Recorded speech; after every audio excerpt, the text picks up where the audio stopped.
This is the best of the wrap-up show. A recap and behind-the-scenes look with John High and Gary Dell'Abate.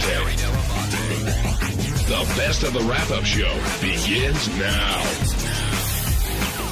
Hey, it's Sal Governale, and on Monday's wrap-up show, we discuss my past family life, all the crazy things that I've been through, and we also discuss, could I possibly pull off a Ponzi scheme without my wife knowing? It got pretty crazy, but then, of course, old fart Grandpa Ronnie Mund had to stroll into the room, for lack of a better word, and take over talking about his red carpet shenanigans. Who the fuck would want that old bastard on a red carpet? I don't know. See for yourself.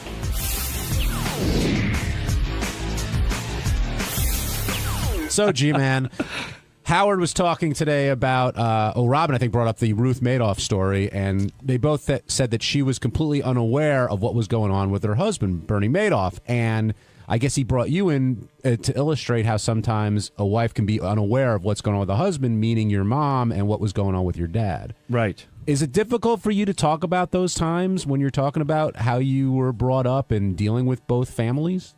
When I was younger, it was really difficult. I didn't speak to anybody about it. It was more embarrassing that other people made me aware of my father's other lifestyle. But I find it weird even now. Like, where's your dad now? He's home now, but he's leaving. Well, he just came back from Sicily. But how long was he there? For about 6 months. And so what? But your mom's here, right? Right. So what is he doing in Sicily for 6 months? We don't ask. But no, really.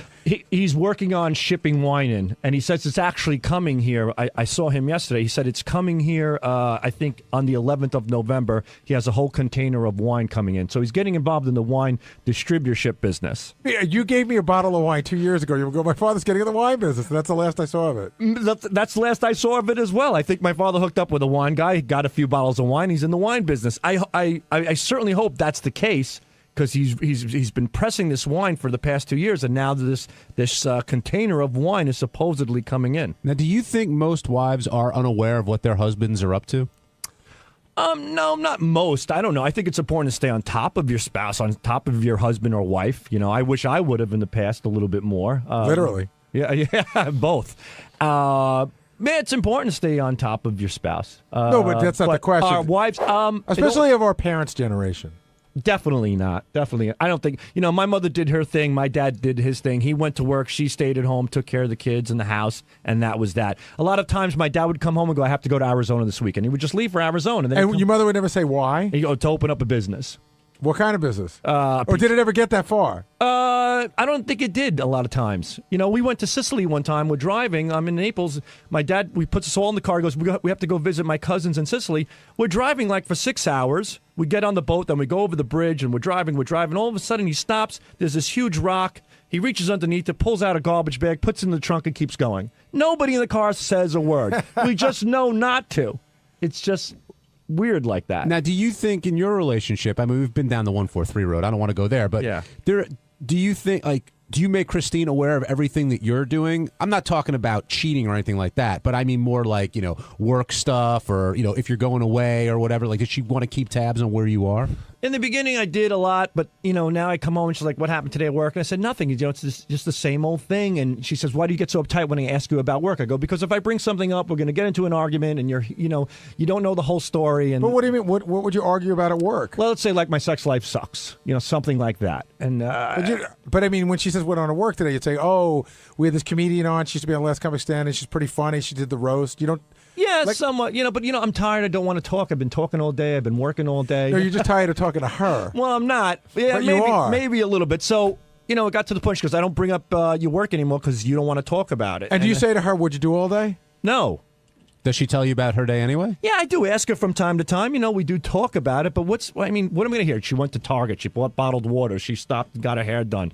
She was, talking to her girlfriends. It's. I got to tell you, we sit at the dinner table every night, and it's not like I'm like, the teacher, like, what did you do? What did you do? I'll be like, Lucas, what'd you do today? Oh, school. I go, Mary, what did you do today? She says, I went to the gym and I did this and I did that. And I do ask the Jack questions. says who was on the show, and that's what you do at dinner, I think. We do that at dinner. I do ask the questions, but there's really, after being with somebody for close to 20 years, it's pretty much the same monotonous routine. So I always ask, and we certainly share a lot of things together, and we talk about our friends and things that are going on. But I mean, So the question is, could you pull off a Ponzi scheme with your wife not knowing about it? No, I couldn't. Not with her. No, she's well aware of my schedule. She does. She puts my schedule together as far as the Well, in calendar's this case, it concerned and everything wasn't else. Bernie Madoff's schedule. He had a regular schedule. It's just what he was doing while he was there. That's right. I certainly couldn't pull it off. No, we're certainly in tune and in touch with each other as far as I know. Hey, Ronnie, I see you over there. Are you doing Good Day LA or what? I don't know. Where did this come from? Munfan Network. What do you mean? A guy tweeted that, hey, Ronnie should do This Good guy Day runs LA? a thing called Munfan Network, all promotion about Ronnie Mund. What does that mean, though? It's like a website? On Twitter. Is this officially sanctioned by you, or I don't give. Hey, listen, I don't give a shit what he does. He puts shit up all. No, what are In you? Ronnie's what are you talking about? Money? What are you? Right away, everything's money with you. What are you? The funny thing talking is, about? when Ronnie says he doesn't give a shit, in his world, that is officially sanctioned. Are you okay with it though? It's so stupid. The No, stuff. that's Some of cool. the stuff Do he you puts follow up it? though. Well, it's on my page, so I see it. Well, what are some of the other things Like you some think of she the should things, do? like here's some of the, like I could get on there right now probably because I'm sure he heard that he was mentioned on the show. There'll be like 10 in a row. Of what? Hey, Leonardo DiCaprio, put Ronnie Mund in your next movie. Hey, Donald Trump, make Ronnie Mund the judge at the Miss America pageant. all right? So he's spreading the word. Hey, NASCAR, you make Ronnie a grand marshal at your next race. Shit like that. So he said, "Hey, Jillian, put Ronnie on." Right. So in other words, you're not booked at all. Pretty much booked. No. Oh, okay. But you, I'm not booked. but you are booked to walk the red carpet. Oh, that's got nothing to do with him. And what is that? You're walking the red carpet for Fox, you said? Yeah, for UFC, the launch of UFC on Fox, November 12th. And they're flying you first class? Yeah. Very nice. Yeah, it's cool. Is it because like you have another thing coming up? Yeah, I got or you something. just I have coming up something as going on with them, and the guy who's putting the UFC thing together is also the guy A who's part of putting that my thing. thing. This is cool. Like this is like a soft launch of Ronnie. Yeah. Like Ronnie's coming here, but not promoting anything. But just people get to know Ronnie for when he's got his big gig. Need to be seen on the red Right. carpet. So what's your plan? As far as what? You just going to stroll down? You got to have Stroll a game. down? You got to have a game plan going in. What kind of game plan? I just walk and do the usual me. Gary, you're a red carpet veteran. What advice can you give Yeah, Ronnie? give me some advice. Usually when you're on the red carpet, usually they're asking about the show. So just be ready for questions. I always try to figure out how I'm going to handle anything I don't want to talk about. such I'll as tell him to fuck Like off. when Howard's contract was up, and I went to that the kind of McCartney works. I was thing. going to say, your plan for the red carpet is to tell him to fuck off? Well, know if I about don't that. like what they're asking me, no, I wouldn't say it. No, I'm only kidding. Well, that's got to be exciting getting flown out to L.A., walking the red carpet. Yeah, it's exciting. I'm all hyped up about it. Are you bringing your girlfriend? No, she can't go. She's got to work. Don't you think? I can't see Jillian not having him. I know there are two other people and others in the think- decision-making process. Oh, then he put up one also that I should be on Jimmy Kimmel. Hey Jimmy, he's coming out to L.A. You should put him on the show. Jimmy could probably work you into a bit, but I don't think he could book you as a guest. I think that, believe it or not, Good Day LA, they have like authors and actors on, and I know Jillian could do 8 minutes with Ronnie in her sleep, but I don't know if she could talk the rest of the people, the producers, into putting you on. Right. Yeah. Hey, You got any other plans while you're out there? I'm going to see some friends because mostly I got just one thing going on, and then the UFC thing. So I'm getting out there on Thursday, so I'll have some free time and see some friends out there. Well, good luck with that. Yeah, thanks.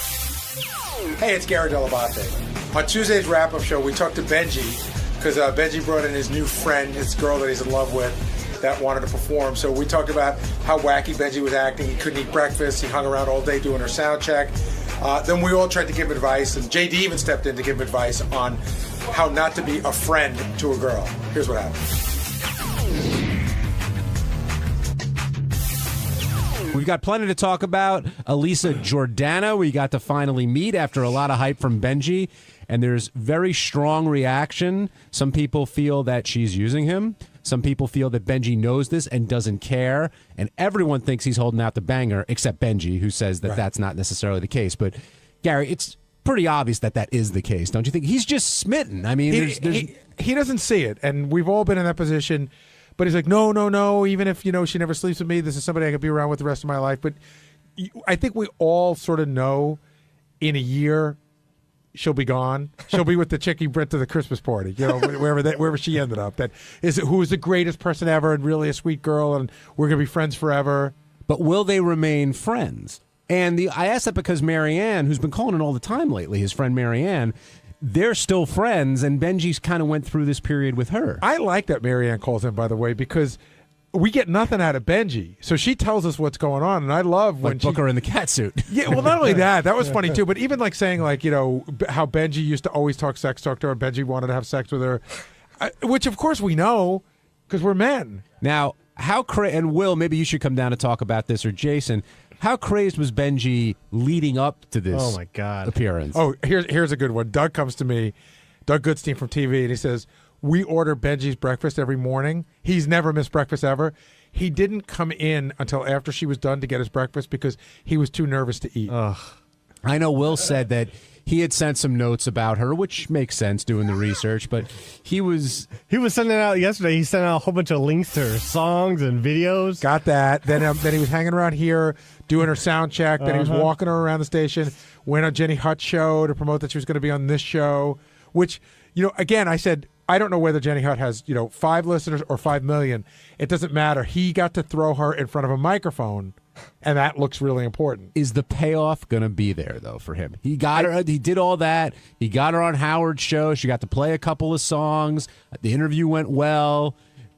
Will he close? You know, the thing is, I've been down this road a couple of times, and I'd say, mostly it doesn't work, but every once in a while, you get somebody on an off night, they're vulnerable and maybe had a little bit to drink, and they get to the sort of like, you're a good guy. Maybe you're saying a fuck of convenience. Well, they give it a try because they really do like you as a person, and then it's just ugly for everybody. It's just they realize they don't like you. Now they fucked you. How do they get out of your life? It's uncomfortable for all involved. Now, Will Murray, I saw you trying to research this guest yesterday, and Benji wouldn't leave your side, it seemed, like all afternoon. I know. Typical Benji. Typical Benji is the one time you actually want to talk to him, he's not here, right? Oh, I know. We're waiting for him. Yeah, he's just, he was a pain in the ass with the notes.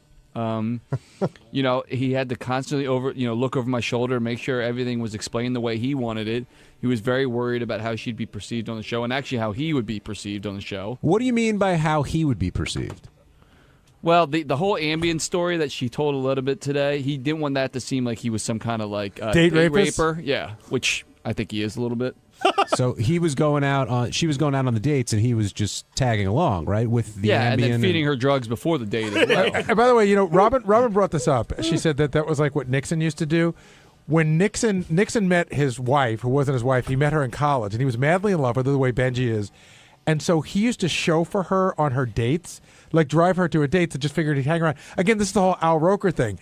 But to me, the vision of Benji 3 tables away on her date is super creepy. Yeah, the whole thing was bizarre. Passing out, by the way. And her too. Yeah, because she'd been drugged. Again, I think we kind of flew past that. I know she's an adult and Benji didn't force anything on her, but the fact that he was recommending she take drugs either before her date or before her appearance on the show is so creepy. And who had the Ambien? Was it just lying around? Like, I don't know. To me, that was a fascinating part of the story. But clearly, they're both crazy, and that's why you can make fun of Benji all you want. But a girl that would let Benji sit 3 tables away while she's on the date is equally as crazy as Benji is for doing it. So I don't know what is going on over there. So you don't think she's just a happy, fun-loving spirit, and they connected, and they're Skyping, and there was nothing fun-loving that came off. I mean, she was great. Though I'm not putting her down. She was good on the show, and she was a performer. But no, she didn't come off like a happy, fun-loving person to me at all. Yeah, she doesn't seem like a traveling party. Yeah. She seemed kind of like a downer, to be honest. And and I wouldn't exactly describe her as asexual either. No, especially she's after very hearing some of those sexual. stories. No, she's very. I mean, another one of her great lines today was when I told the story about how she went to Rick's, and Ronnie said that she'd been at Rick's a bunch of times, and she goes, "Oh yeah, they have great lobster. Like you can't get lobster anywhere else in New York City but Rick's." Hi, Benj. By the way, have you ever had bad lobster? Exactly. It's lobster. By the way, for everyone, we are fully in the vortex. But I think it We makes started sense without you. to go That's there. okay. I don't mind. No How did you feel That's after? what he wants. So she finally came in. We all got to meet her. She got to perform. But I thought I heard you say you felt a little sad after this was all over today. Yeah, I go back and forth on it. On because like I said on the show, sometimes it's just so much fun to be around her, and sometimes it does get a little sad. So you know. There was a lot going on. Plus, I was really tired. Like we didn't get a lot. But of sleep also, last I night. mean, to be a little mean, like you might have felt sad because you've now gone to the pinnacle of where she can use you. Meaning you. I mean, where do you go from here? No, I listen. It's it's been the same way for weeks, and you know. No, but this was sort of a build up. I understand where Jason's coming. Like this was a big thing. Like this was the kind of thing where you'd hope after you get on, maybe even not today, maybe tonight. Yeah.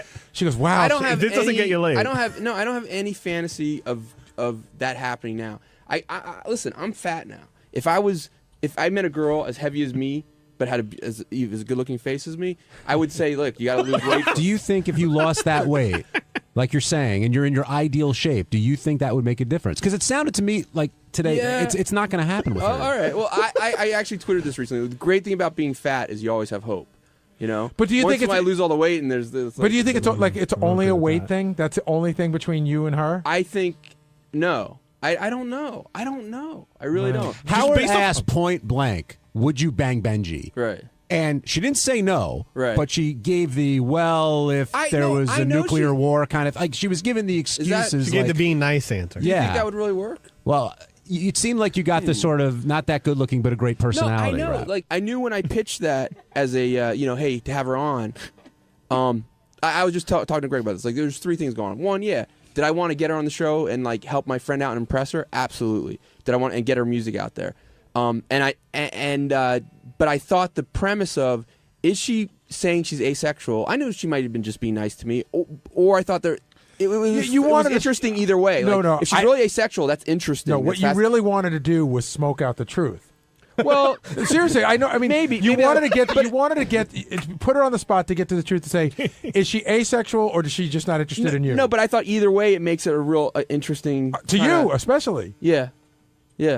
But it started to come out in the last couple weeks anyway. So do you look at her any differently after today? I'm very impressed by her because I know she's as great as a performer she is, as talented as she is. She's hardly done any like solo radio on herself. Well, solo is herself, but and I know she was incredibly nervous. Like I know she's incredibly good, but was also incredibly nervous. So I'm really impressed by her, overcoming her fears and like doing that. That was another thing that I found really, really interesting. Right from when you pitched her at the meeting, I think she's very talented. But we've had many talented people cross through here. Right. I've never seen you so into it. And first of all, even when she was playing today, you didn't even know the TV show was doing cutaway shots of you bopping and so. I really do like her music. So I think you really like her. We can tell. Oh, I do. I really like her too, but I really like her music also. JD, what advice would you have for Benji? I was also bopping when Lady Gaga was in. Not like this. I don't know. I don't even know. If he's okay with them being just friends, then I'll let him do his thing, whatever. But it seems like he wants to. Hold on. But if he's looking, if he even thinks. He's dreaming of a little something more. I think he should just stop. Well, no, because you're really hurting yourself. I get that, and like you said, I don't think she will meet someone better than me. I don't think that she'll meet someone better than me. I had this conversation. with her during the break. I don't mean better than. I'm saying that will make her happy. She won't meet. That she'll be happier. Have better emotional. She won't meet somebody. But maybe I'm wrong. Then why isn't she saying, Benji? You know what? You're the love of my life. We should be together forever, always. Because I'll never find anything better. Because she's not at that point, and it might not happen. I agree that, and I might. I've said repeatedly, I might say, you know what? It does hurt me too much to see someone I really like this way, but. Sometimes it does, sometimes it doesn't. I gotta say, what happens. I really like the angle you were taking for getting her drugged up and then moving forward. So I would suggest, unlike JD, is either get more or better drugs. All right. Where do you think this will? It's a year from now. Will you be friends? Will we have never not heard of her for 6 months? Where do you think it'll all be? I don't know. I could see I don't know. She's the kind of person I could see. If it doesn't work out, maybe I like her. I like her a lot. So maybe it's someone I want in my life, all my life. And we, so I don't know. JD, you've been the friend victim, right? With some chicks. Yeah, have you remained sort of recently? And you have to just. It took a little while, but you have to cut the cord. Yeah, but if people, because it'll kill you. But JD, I went through some major anxiety over someone, and it's just ugh. It wasn't even worth it. But when Will? people were telling you, you know what, it ain't going to happen. It's time to move on. You wouldn't listen. Kinda. There were always the thoughts of maybe there's a chance, but then JD, first of all, I think every guy has gone through this, and I'm assuming you're talking about. I can't remember. It started with A. Ash. No. It was someone you else? don't even know. Okay, Ashley all right, cool. Madison. You know her? Yeah. Anyway, go ahead. I'm sorry. No, you were about to say something. But have you ever had this with somebody and remained friends with them? Not really. No. Once a girl isn't into me, attracted to me or whatever, it's hard. Why are you laughing? It's hard for me to be just friends with them. You know what I mean? Same here. It's not. Or sometimes it is, and sometimes it's not. Aren't you worried about if something does happen romantically, it's going to destroy everything you've built? In terms What do you of mean? Because you could be if we get together romantically. It's like a bad John Hughes movie, but you could be friends with them for a very long time. Then that moment happens. Then all of a sudden, it just didn't live up to expectations. That's possible. I mean, but I'm not looking for a guarantee. I was back there in the newsroom, John, and Al, who's editing up the news stories today for us, told me an interesting story that when Benji did the Hurricane show, where he was doing a 1-hour show during Hurricane Irene, I think, he had asked Al to upload 20 songs of this girl into Profit to play throughout the show. She was gonna be one of the people I interviewed. They said they couldn't get her on the phone. Now, you so Al sat there and had to upload 20 songs. Well, they asked me. They said, give us every single thing you want to upload that could possibly be, because they also told me when I did the Hurricane show, it could be all night. So you skipped the Billy Joel anthology. No, I also had several Daniel Johnston songs. I tried to get a Kenny Roby song who's about Daniel a hurricane. Johnson? Another guy won't bang him. Yeah. Well, don't say that so quickly. Don't say that so quickly. Hey, Benji, one question real quick. At your peak, do you think you like Marianne more than you like, what's her name now, Elisa? It's so hard to. No, I don't think so. Does it bum you out that I do love Marianne. Does it bum you out that Marianne calls in? Because it pissed me off. I mean, I love her, and Marianne is one of my closest friends, and we're one of my best friends.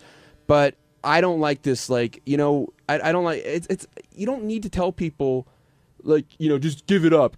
I don't believe in telling people give up something. I can say hey, you know what? I think it might lead you to getting hurt. But just drop it. It's never going to happen. I was asking more about the stuff because you don't tell us anything. So she tells us the stuff about you. Like what? Like that you used to try to talk dirty to her and what your moves were in her and all that stuff. We listen. Marianne and I joke around a lot. And stuff. Did they involve Ambien? And what were you doing yesterday? I mean, you were all over the place with this. I know Will said he was trying to get you for a pre-interview. He really, yeah. I mean, you were in his hair. You did a show last night. Are you playing up the moment, or are you just? No, I like Gary. There was a build up to this, and we did. There was a lot of. She did like rehearsal and stuff, and there was. It's like Clive Davis. I sit there going, sounds like a hit, sweetheart. I was there for the rehearsal. I was cool. Benji was videotaping it and asking people to come in to watch. And she said because she felt better because she was very nervous about performing, so she wanted different people to.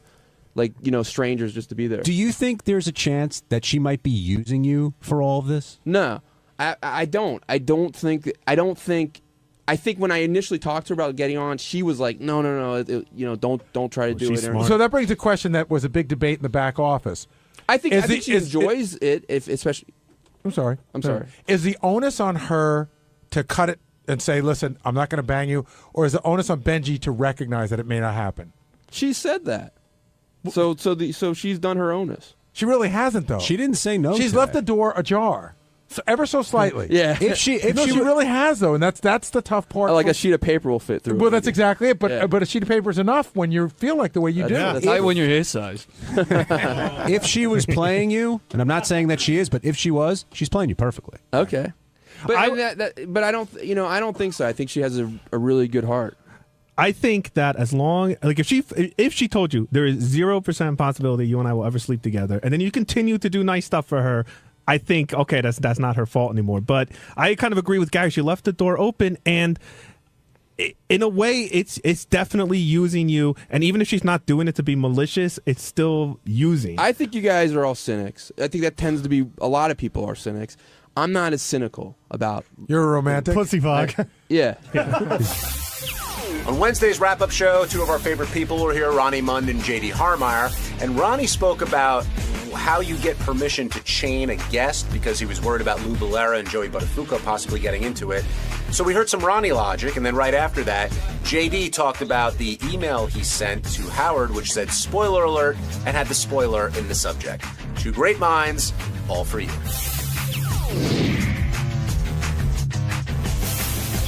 Ronnie, with Lou and Joey coming in, a lot of the they got along very well, but Gary, you should describe the setup because there was a whole, reconfiguration of the studio, and one was isolated, and a lot went into it. I'll talk about that, and then I'll talk about the conversation that Ronnie and I had yesterday, how it all led to this.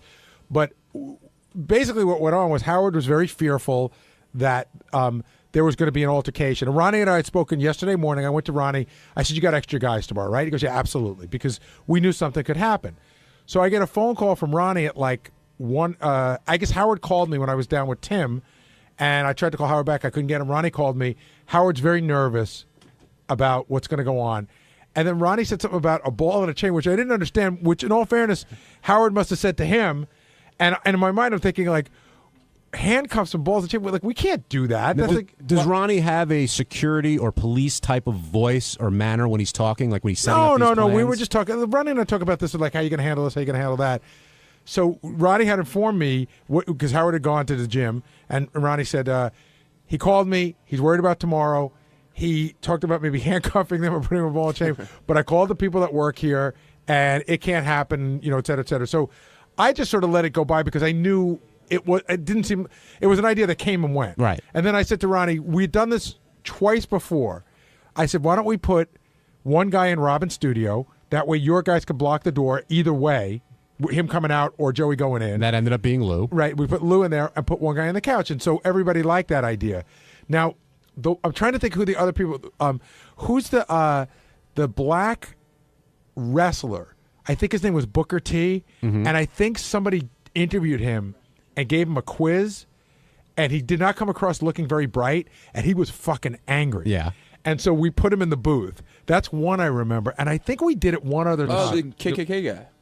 Which kid? Yeah, Daniel Carver for the Carver roast. That was the To roast. protect him, though. That was the roast. Right. He was in there. But Ronnie, what was your plan? And did you leave a message like that for Howard? No. So what did you tell him? No. We talked in the car, and he said that he was nervous about, he didn't want any problems. So I said, well, we're bringing extra guys in. And he goes, well, maybe we should chain them to the couch and one to the chair, or handcuff one or whatever. I said, I don't think that'll work, but I'll check into it. So I checked into it with a couple of people here that work here, security people, and it's you can't do that unless you get permission. How many people did you check with? Well, 2 different people. Okay, and did you think Howard was being like dead serious? I want them chained. I want them handcuffed. Or did He you think wanted maybe... something to make sure that they wouldn't get at each other. But that's not the issue. Well, there wasn't an issue. Yeah, What no, is I don't think that issue? was Howard's point. Howard's point was, did you think he was asking for you to do it without their permission? No, how can you do it without their permission? But you were saying we can't do it without their permission. Right. Well, that's what. So then we could have done it with their permission. Yeah, you could have. Yeah. So then why would you say to Howard we can't do it without their permission if you didn't think he was asking that? Benji. I actually know what he's saying. He's saying that you should have what Benji's saying is you should have called Howard back and said, we can do this. I did say that. But we're going to have to get their permission, and they may not give it. I did say that. If we got them either written or them telling on camera, beforehand, like we do when we get the IDs from girls and stuff like that, that I give my permission to be handcuffed into a chair. But did you ever assume that Howard was going to want to do it without their permission? No. So normally you don't bring up something like that unless you think. Why wouldn't you bring it up? Why would you say also like? Why we can't force feed them? Why do you have to pick at everything? No, why I think it's interesting. What? I'm not trying to be mean about it. I don't understand what the problem is here with you with this. What is the problem? I swear it's not a problem. I find it interesting. Okay, it's interesting, but I told him every scenario of it, and that's why he said I left this long message. What was every scenario? The scenario was either you could handcuff them with their permission, or you can't handcuff them unless they're under arrest. See, that's where it gets funny because I think we all know that nobody's going to handcuff them without their permission. Well, no, you can't just have them walk in and say, "Hey, listen, man, we think there's going to be a problem here. We're going to handcuff you." No, you could have them walk in and say, "We think there's going to be a problem here. We were thinking about it might be funny if we handcuff you. Are you cool for that?" Yeah, right. But they weren't cool about doing that here. How do you know? Let's get to that. Who wasn't cool about it? The serious people. They didn't like the idea of us handcuffing people. Then we couldn't do handcuff people at all. If we had their permission. Well, hold on. But you're saying two different things. Either the serious guys told you no. They weren't happy with it either way, but it can be done if you have their permission. But they weren't happy about it. What can I? What? Wait. So the handcuffs. How much more can I say? Wait, Ronnie. They weren't happy about it here. Okay. So the handcuffs were out. But what about the chains? No, the same difference, John. Chains, handcuffs, the same thing. All right. So after you found this out, what was the next plan? Did you design the layout? No, Gary. I spoke to Gary. Gary said, "We've done this before. What if we do it this way?" And I said, "If there's a problem with that, call me back and we'll try and work something else out." I never heard from him again, so I assumed everything was fine. When I came in this morning, that was the plan. When you came into the studio later, when Howard was talking about it, you told Howard he was coming all over you. Where did that come from? Well, right, he jumped all over me saying I was talking like a cop and all. I left him a message. I did the right thing. I told him what, he likes to know what's going on. I told him what was going on. Right, but you didn't say you're breaking my balls. You said you're coming all over me, and that seemed like an odd choice of words, I thought. Why, John? Why? You can answer that question, Gary. He's breaking my balls no matter what. If I do the right thing, it's not good. If I do the wrong thing, it's not good. What can I say? Joe in Pennsylvania, you're on the wrap-up show.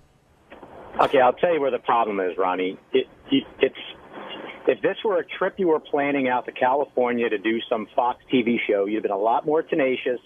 You'd have checked into a lot more sources. You'd have gotten it done. You're getting lazy. Bottom line. Yeah, okay, fine.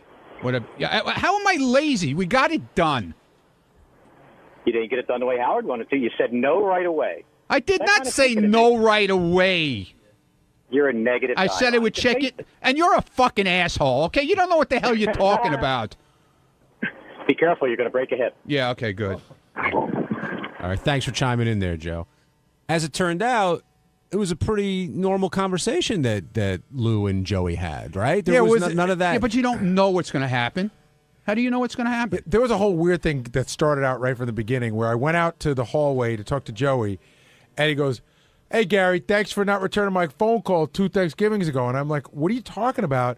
I've spoken to Joey probably 4 times in the last year and a half. I'm probably one of the few people in any business, show business or otherwise, that calls him back pretty quickly. Mm-hmm. So he seemed to have some bug about me, the whole thing. So he said, "Can I bring my wife in?" And I said, "I don't think that works. Why don't you bring her into the green room, and then you'll go in, and then if Howard wants to call for her, call for her in." And he said, "Okay." And then when I walked out to get him, Howard goes, "Bring them in." Joey goes, "Bring my wife in." And I said, "No, you're not, Joey." And he goes, "Yeah, that's what I'm doing." And I said, "Joey, we just talked about this 20 minutes ago." "No, we didn't." "Yeah, we did, Joey. We just talked about it." "Well, I changed my mind." I go, "I know, I changed mine as well. She can't come in." And it got so this is, of course, while I'm walking her in. So it got to be, he was very odd today. He was in this very odd and contentious mood. And then I guess I was the brunt. I didn't hear it, but I guess I was the brunt of Gary's keeping me off the show. Where you going, JD? JD, where you going? Why are you writing it on paper? Why don't you speak into the microphone? It was something that we already covered, actually. So what? It was a good point, though, JD made. Well, look, I won't say, Ronnie. I won't say. Speak up, man. I won't say it was JD because I didn't have this conversation with him. But some people said that when you went and said you're coming all over me, you were trying to create another catchphrase. No, I wasn't. Oh God, it was very odd, Ronnie. Yeah, it was very odd. Yeah, okay, like your catchphrase yesterday. No, my catchphrase yesterday. Yeah. Pussy fog. Yeah. Well, yeah. You don't hear me using pussy fog, do you? You don't hear me using coming all over me. Yeah, either, you did actually. I used it once today. That's it. Okay. That's right. That's all we need is one. All right. Don't come in and write it on paper. Speak into the microphone. I didn't want to bring something. That's why they call it the wrap-up show. You talk here. Hold on. I know you can't talk good. I hadn't been listening, and I didn't want to bring something up that had already been discussed already. I was having respect for the show. Unlike you, why? Since when do you have respect for the show? I have respect for everything I'm involved in. Good. Why did you email a spoiler alert to Howard that had the spoiler in the title? That is amusing. I'd love to hear this explanation. There was a mention. Arquette mentioned Howard on Jimmy Kimmel, and I forwarded the message, and I assumed he had already seen Arquette had gotten kicked off. So I just put spoiler alert: Arquette was kicked off last night. But why would you assume it? Because you don't know that Arquette's kicked off till like 9:58, right? Yeah, well, I assumed he woke up early enough or tried to find out or something. Because most people would have been spoiler alert. Don't read this if you don't want to know who got kicked off Dancing with the Stars last night. He's going to see either way. He's going to see who mentioned him on Kimmel. No, but if you said what I just said, then he wouldn't do that. No, but Gary's saying you would just say spoiler alert. The results of Dancing with the Stars vote. Either is way. in there. If I put spoiler alert or not, it would have been spoiled because he would have seen that Arquette not if he didn't want had No, he mentioned wouldn't have. him. No, he wouldn't have. Oh, if you said spoiler alert, don't open if you don't want to know who got kicked off Dancing with the Stars. He wouldn't have opened it. He would have to know either way. So you were being sarcastic writing spoiler alert. A little bit, yes. But sometimes sarcasm gets lost in an email. Well, sorry. Did Howard watch? Did Howard open his email and then did it spoil it for him, or did he already know? I think he already knew. Yeah. So there you go. You came all over him, man.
Hi, I'm Amy Schumer. I'm a comedian, and I'm here at Sirius to be on Howard Stern's radio show.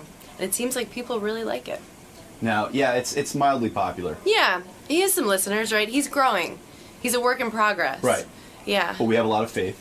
Yeah, in It's Jesus. gonna be all right. Oh, of course. The Lord will guide more listeners toward him. As long as you give your soul to the Lord. Oh, it's been given. Okay. My soul's been with the Lord for a while. I had figured you had that look to you. Yeah, like I've been saved. Amy, this is a big deal for you as a comedian. This is it. This is the biggest deal there is for a comic. Well, have fun today. Any advice? And just Godspeed, and may the Lord bless you and keep you. He's always with us. And also with you.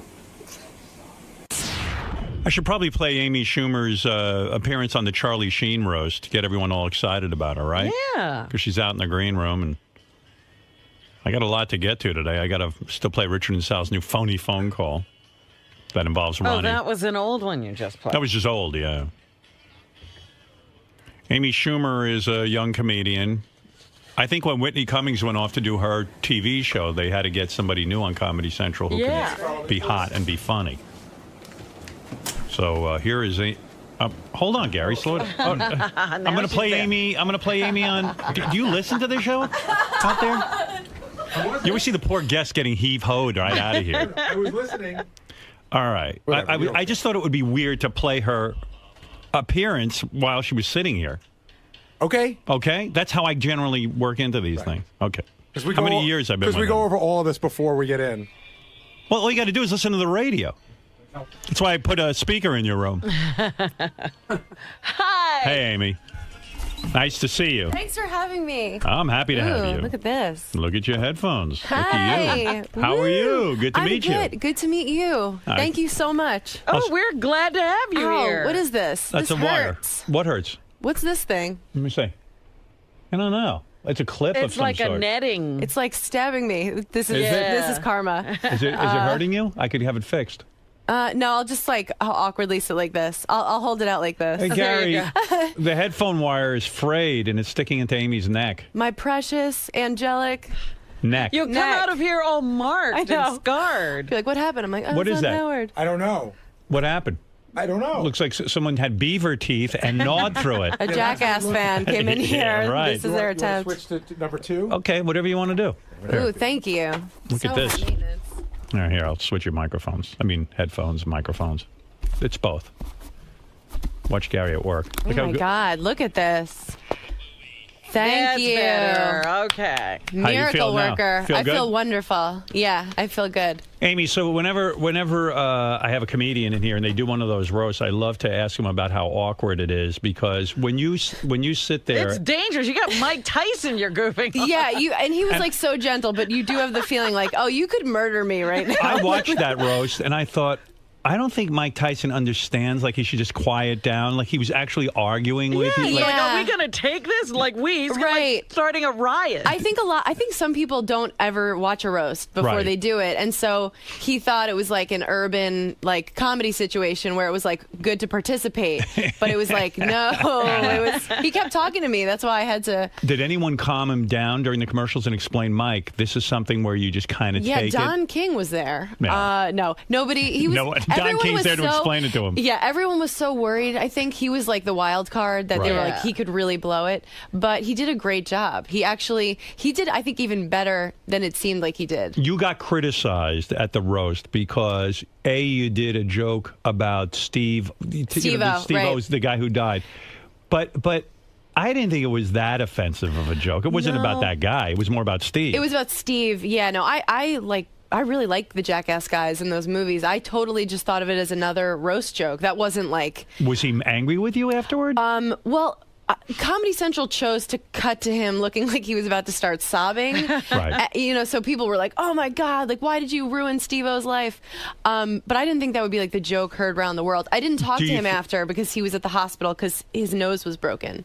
Because of this thing he did on the Because roast? Tyson, yeah, he kept running into Tyson's fist. And he broke his nose. Yeah, that was the goal. That So- is insane. Yeah, it wasn't fun to watch. I left the stage. I was like, that's not. And you I know don't what? Need that. They barely spent any time on it. Was like all for nothing because Yeah. Steve just ran into Mike Tyson's fist and Yeah. he broke his own nose. Yeah, if you watched at the very end, William Shatner's watching, and he goes, he says something like, "Steve, oh my God!" Like it was just, it was not a fun display. I didn't like. I feel seeing bad that for live. Steve-O because he's not. I know he wants to be a comedian and Yeah, stuff. he's doing stand up. But he always then relies on the stunt that's going to eventually get him killed. There is a sadness to that, but Yeah. people love him. Like Yes. he has I found out the hard way. They have majorly hardcore fans. I love Steve. I've had him on the show many times, great. but I He's always great. think he's going to kill himself. Like he'll all of a sudden light himself on fire, and I Yeah. go, one time this is going to go horribly wrong. He's a yeah, liability. that's the fear because For sure. he feels he has to deliver that. I know, and it was like he so is going in the stand-up direction,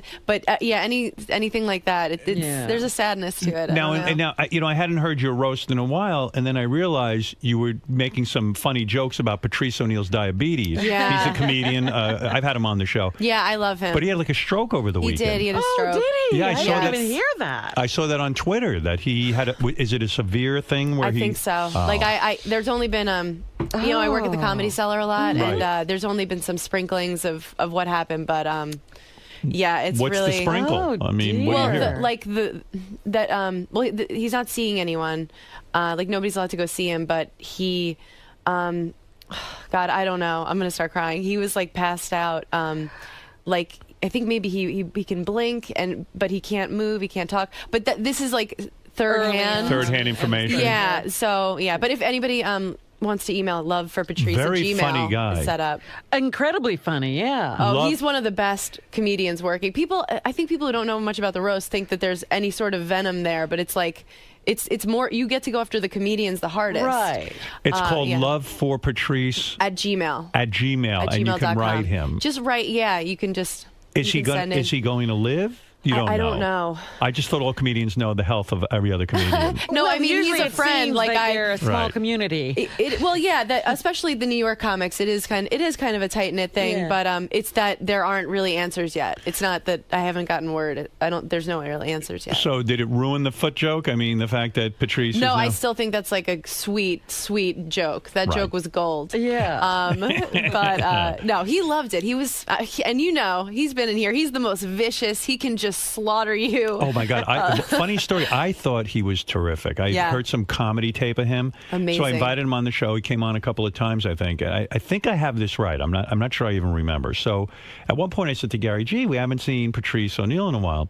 He said, "Oh, he's not doing the show anymore. He's mad at you." I said, "What did I do? I don't even know him that well." You had a falling out. You didn't Yeah, know we had a about falling out, and he said you were on the air one time. You couldn't think of his name, and you said to Robin, he's a heavy set or a fat black guy. I Yeah. can't think of his name. The comedian we have on. So Robin said, "Oh, Patrice O'Neill," and he got angry with me that I didn't remember his name. Oh, Really? Because he still talks to me. I saw him outside. Did you? Not too long ago, and I said, "Hey, Patrice," and he was like, "Hey, Robin, how you doing?" Really? Oh, well. But yeah. I hadn't seen him in here, and I did wonder why we hadn't had him in. He's sensitive. He's a sensitive man. He holds a grudge. I said to Gary, I said, "Oh, that's such a shame." I said, I he don't was know always him. funny. Yeah, he's great. His name was not on the tip of my tongue that day, but I was trying to describe to Robin who I was talking about. Yeah. But anyway. He should understand that sometimes I have to remind Howard of my name. Yeah. Well, yeah, right. Yeah, who are you? You were great on the roast, Robin. Oh, thank you. Did you have fun doing that? It was a lot of fun. Yeah, right? A lot of fun. But it's tough. It's like all your worst nightmares as a child in school coming true. Was that the first roast you ever did for Comedy Central? Yeah, I found out 2 weeks before that I was doing it. So are you the hot girl who now gets the Whitney? Are you going to Thank take you. the Whitney slot? Do you get the I'll Whitney? take that slot for sure. You'll I'll take take Whitney's Lampanelli's slot. I'll You'll- take whoever's. Yeah, I bet she has a nice slot. So would you say that your career is struggling? Like it's a tough career because now Are you making it? What is going on? I'm here. Where are we at? You're I'm here. here. Now you This were looks on like Vegas. You were. It does, doesn't it? It's Yeah. really tacky. Set. You were, but don't say that because the guys are very proud of it. No, it looks It's brand new. amazing. This is a dream come true. I always say to any of the comedians, were there jokes that you were going to do at the Charlie Sheen roast that got cut? Yes. There were. There were. Would you There were- share those with us? Yes, I will. I'll share Okay. some. Let's see. And I don't remember why these were cut. Some of them, like Harvey Levin, backed out at the last second. He was supposed to do it. TMZ guy. TMZ guy. Okay. Yeah. And did you know he's gay? Yes. Yeah. Oh, okay. I didn't We've know had that him till on. I was. Oh, okay. Okay. He just talked about cock nonstop, and Yeah. you were like, "Oh, wait a minute." It dawned on me. The whole time. It actually dawned on me that he was gay when he talked about cock for 20 Is that minutes. what led you to believe that? That's right. I said, Harvey, you are one tiny little queer. The only box you'll ever come close to are the three you stand on to see over the cubicles. I said, you've done more fudge packing than a Keebler elf who loves anal. I said, Harvey, you bottom-feeding, despicable Jew. And I could say that 'Cause you're because Jewish. I'm honest. Right. You make your entire race go from saying never again to, well, just this once. You should have been there. I know. He backed out. I was so bummed. That I would've was been going to so go after good. him. Yeah. Now, do you write these yourself? Yeah. Wow, that's hard, huh? It is. What is the process of coming up with roast jokes? What is the inspiration? Like, what do you do? You just do you sit yourself down in a room Yeah. and go, I am going to think about Harvey Levin. About yeah. what? What's the meanest, worst thing? What do I think his deepest insecurity is? Right. Or just like my fat jokes about Shatner. I'd originally written those for John Lovitz, but Lovitz looked pretty good, so I was like, I just kind of Switch 'em. transferred them to Shatner. And then I found out while we were sitting there that he's like in his 80s. 80s. Yeah. And then I'm like, I'm calling this 80-year-old guy fat. But made like, it even give him funnier. a break. But he was a good sport. Right, yeah. right. But they cut Do out you my feel- Jeff Ross ones. Do you feel bad about making fun of people at all? Does it get? If go, I thought I really hurt someone's feelings, I would feel like shit. do you come up with really mean jokes that are so bad that you go, I cannot say this on a roast? Yeah. But that's the process. You've got to let everything fly. Yeah. And then you kind of tone it which down. is weird because that Steve-O joke, I did not think that was going to be anything. You know, I didn't go into this roast like, I don't care who I hurt. I want to see my name in lights. I just wanted to do a good job and write jokes that I was proud The of. other one I thought that was really woo was the, those two women whose lives Your you ruined, daughters? your daughter. Yeah, that was good. Thank you. Yeah, that was a real good one. I thought that was one that would have gotten more flack. But How long you never does know. it take you? like you get basically like 2 or 3 minutes on those roasts. Yeah. How long does it take you to come up with your roast material, your A game for a roast? Well, it's 6 minutes. We each get Okay. like between 6 and 8 minutes, except Jeff Ross gets like an hour. Right, because he's so good at it. Yeah, he's the best. He's Right. the best. Well, Geraldo was the best. Yeah. Greg Giraldo was great. Oh God. Yeah. So I think I found out that I might maybe do it like a month before. So I just started writing, and going around trying my set out. When I found out I was definitely doing it 2 weeks before, I went to every club and tried out the jokes. Every joke, right? And Yeah, Charlie which is Sheen is pretty easy. I mean, that was... that's a lot to work with, and you don't feel bad doing it because his life is pretty awesome. Yeah. Right. Yeah, you know, there's like not that much sadness to him, and I was glad he had us all over at his house the night before. Oh, really? At his manager's house, and he was just so cool. He just, I think, wanted to look us in the eye and make Right. sure we weren't like, we're gonna get you. That's kind of weird. I had no idea. Yeah, I didn't know that. What a preemptive strike. It was, well, I thought it was a great idea. It's just because But does that make you eliminate some of the jokes that the fact that you were at his Yeah, home? when Lovitz wasn't really fat, I eliminated those jokes. No, but I mean, did it make you eliminate any of your Charlie Sheen material because No. you were meeting him? Oh no, not at all. I would think maybe that would ruin it ahead of time. If I was Comedy Central, I'd be like, no one's getting together the night before. No, they liked it. I think they're going to make it a tradition. I see. Because it's like the way I felt about it was like we're all kind of we're all doing this show together. We're all making this show together. What do you mean they decided to call you like a month in advance and say maybe you'll be on? Well, they shoot for the stars. Like I think they put an offer out. They put out offers to like Johnny Depp. You know, they hope someone's going through a bad phase. Like they'll But just is catch someone having a meltdown. But is Johnny Depp really the right guy to have to one of those roles? You got to be really He's professional. hilarious. No, I'm just kidding. I'm just Johnny Depp, I mean, would be a disaster. Although people are excited to see Johnny Depp, people the movie love star. famous people. Yeah, but I mean, you need a couple of views. You need comedian, like comics Yeah. do the best on there, no question. They That's right. sweeten everybody else's set after the fact, but the comics I think always do the best. Right. Yeah. But yeah, my favorite part of the whole process was running around getting ready. So what you did they know? cut of you? What did you say about Jeffrey Ross that they cut out? Oh, they cut out all my Jeff Ross jokes. Really? I to intro to him, I was like, Jeff Ross is gross. I was like, but I mean, I could see a girl hooking up with you, Jeff. I would sit on your face just so I wouldn't have to look at it. That's good. Why did they Thank cut you. that? I don't know. I think just for time. They like to see the stars. Like, I Right. mean, you know, and he's a star, but he's not Right. Sheen. Kate Walsh she's had such a full life, but no one to share it with. She really proves that no amount of money in the world can fill the hole that her uncle used to. Ooh. They said no. Oh. They're like, no. I'm like, okay. I don't know. I would have liked to. Right? Yeah. Why not? Yeah. She was cool. She's so cool. Does she would have been fine with it. Does it kill you inside when you've crafted these jokes? You went to comedy clubs, and then they go, ooh, And they stay on that piece of paper. You mean the audience or Comedy No, Central? does it kill you that like you spent all this time working on a joke and then suddenly Comedy Central says at the last minute, ooh, no, no one's ever going to hear it? Yeah, it hurts. does, right? It's like a loss. Yeah. Yeah, It because sucks. I mean, you can't wait almost to deliver that joke. Yeah, there's so many changes last minute that I was like, oh, it's going to be like this. Like I was supposed to go up earlier, and then they're like, you're going almost at the end. So it's all these things, and you're just like, oh, and they don't care about. They care about the celebrities. I didn't even get like my makeup touched up. Nobody told me the red carpet had started. I was like, anyone want my picture? They were like, no thanks. No one knows you. Do you have these jokes memorized in a sense because you've worked so long on them? Well, I only worked for 2 weeks on them, really. So a little bit, like I'd said them a bunch, but they're not on the tip of my tongue like my act would be. Is it your biggest fear that you'll craft a joke for the roast and then you're delivering it and then you stumble like over a word and then all of a sudden, like Sarah Silverman told me that's her biggest fear. My biggest fear is rape. Rape. Next to but rape. Then, right after rape, a close second is no, not at all. I don't know. I don't think so. Would your biggest fear be getting raped at the roast? Yeah, getting raped on TV. And stumbling over your line. Yeah. Yeah. Oh, my God.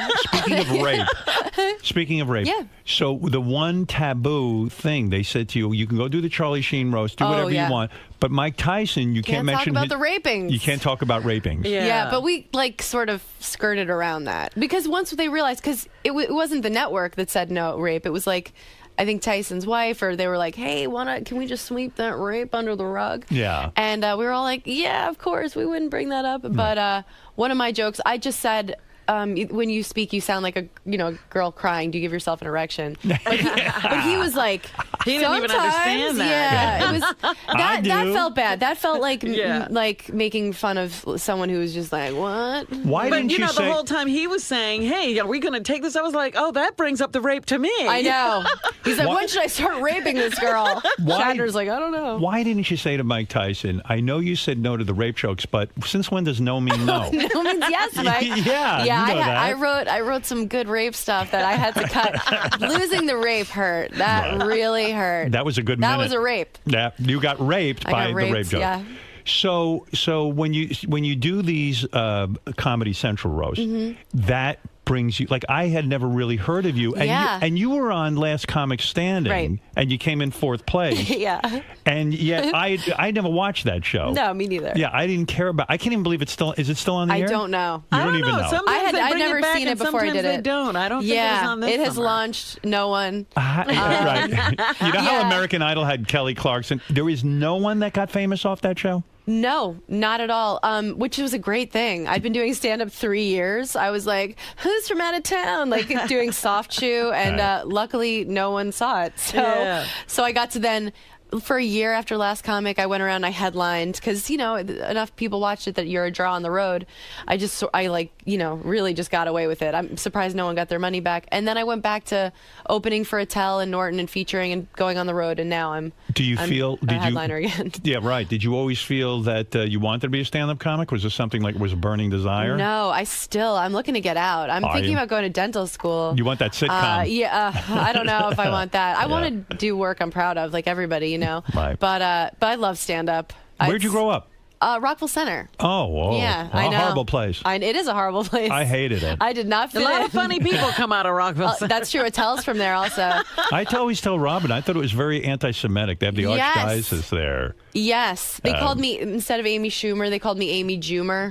Oh, wow. I'm serious. And one day, it was like this summer day, and I was walking past this bodega, and that's a deli for. We don't know that. Yeah, right. I did Rosetta Stone, Right. and these kids they're like start throwing pennies at me, and I didn't even know that was like a. I was confused because they looked really mad, but I was like, "This is awesome!" You know? Hey, free money. Like the Well, These people Stephen are throwing Goonies. I was money like, at me. Hey, they like me. They really like me. yeah, no, I dealt with total anti-Semitism in Rockville Center. They have that golf club and beach clubs where they're like, I'd have to change my last name so they didn't know I was Jewish. It's like the Wow. real deal. So how do you end up in stand-up comedy if you didn't fantasize about it? I was a problem child. Teacher's worst nightmare and class clown were like my little awards. Oh, really? Were you really a bad kid? Yeah, I had Saturday detention every single week. Really? Yeah, like Breakfast Club.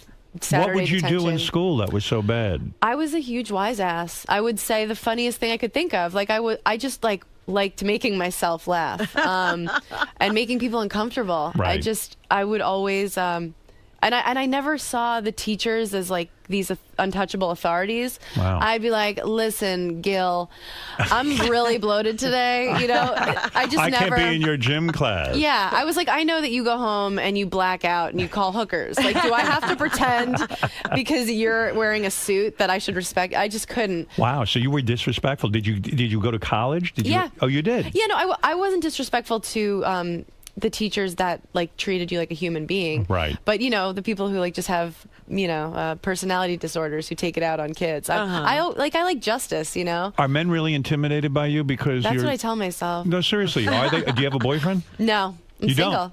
You Yeah. broke up recently? Yep. Were you dating the guy who was on the roast Yeah. with you? Yeah, we were together for 2 years. Which guy? Oh, that guy? Anthony, yeah. He's great. The guy It whose wasn't name you bad. didn't know. Yeah, Right. like Vandersloot. Well, he has a rapey quality about him. I think that's why I was attracted to him. I always like guys that look like they could play. Is it weird to date another? Is it weird to date another comedian? I mean, it is he wasn't weird. competitive? We were never competitive. Luckily, we were both doing pretty well. Right. But Who's I a mean, better comedian, you or him? Oh, me. Right. Come on, let's be Clearly. honest. You're not going to date somebody better than No, you. no, no. He's a great comic. He Yeah. really is. Yeah, I would love to be like he's never gonna make it, but I think he's gonna. So why'd you break up with him? Seemed like a happy couple, right? We were good. It was just we wanted way different things. I would have loved for us to have stayed together. It What'd you want? Marriage and everything? No. No. What different things do you want? I already have a ring. The Nuva ring. What was it? It was just, we're both on the road so much, and I was like down to try and make it work, and he wasn't able to give as much as I needed, I guess. Like what did you need? A text message once in a while. Like once a week at least? Acknowledge me when you're not here. Well, yeah, no. By the end, it was like I'd be like, can we text me after shows, because we're both alone in hotel rooms and miserable. And it was like a parody of a guy like on a sick. Like he was like, "You're suffocating me," and I was like, "What? Am I a waitress you banged in Fresno?" Hey, don't I know you? Yeah. So like he, He's he young. wasn't for that. No, but I'm excited. I'm How old are excited you? to be single. 30? 30, and how old is he? 33, 32. Yeah, do you think he was banging other chicks on the side, maybe? Not that I know of. Right. I don't think so. But when a I've guy seen doesn't- girls, girls want him. You know, they throw them in front of me. But when a guy doesn't text you, like he's on the road, you're on the road, and he doesn't text you for like 2 days. Right. I mean, I wasn't even worried about that. Wow. Seriously, that's not why because it doesn't matter. I was like, I wasn't like, go cheat on me. I wasn't like, Demi Moore. I was like, I hope you don't cheat on me. If you do, I hope I never know about it. And don't like catch any new disease. Right. Be let's just safe. keep the ones we have already. Right. Let's harness those. But yeah, I don't think so. He's not. I thought he would be the type to be like that, but he like gets too drunk. I think that's what it is. I'm like, no, he won't be able to do anything anyway. I mean, but you I wasn't clearly- worried about that. I just wanted a friend, like my best friend, to be like, yeah, the MC sucks, and just talk. You clearly are a funny person. Did Thanks. it kill you inside when you don't win America's funniest comedian? No, I couldn't believe I was on there. I mean, 3 years, under 3 years I've been doing it, and the other guys had all been doing it 15, 20 years, and I'm just like every step of the way, my like sort of reality character on that show was bright-eyed and bushy-tailed. Who won that year? John Reap. John Rape? John Rape. John Sodomy? Do John you know Rape. him? Who is this? John who? Yeah, John he's like kind of a Rape. blue-collar kind of guy. I see. Yeah. So he won, and you didn't feel, oh, I'm not a funny person, I'm giving up the business. No, I got fourth. I was like, oh my God, this is it. I broke up with my boyfriend at the time. I was like, I'm going on the road. What were you doing before? Sorting mail and bartending. Really? Yeah. Are you, so now you're single. How long have you been single? 3 weeks. You date anyone yet? No. Have you fucked anyone new? No. We broke up one time about a year and a half ago, and I was like, all right, like let's see, It's maybe on. I'm still like I was in college. Somebody needs this. Right. And I went out and I was like, and I met a guy. Where'd you and meet him? At a bar? At a bar. Right. I met a guy, and I didn't like. I just thought he was really hot. I was wasted. That night, I was like, oh my God, he looks like the Twilight guy, like Robert Pattinson. Oh, you know, that's a handsome guy. In the morning, I'm like, you look like fucking Governor Patterson. Like he was not cute in the morning. And I'd never dealt with an uncircumcised penis before. Oh, he was which is- uncircumcised. He was uncircumcised. And What was he, European? He was French. Ah, I didn't even French. know he was French. I thought we were both just like faking the accent, you know?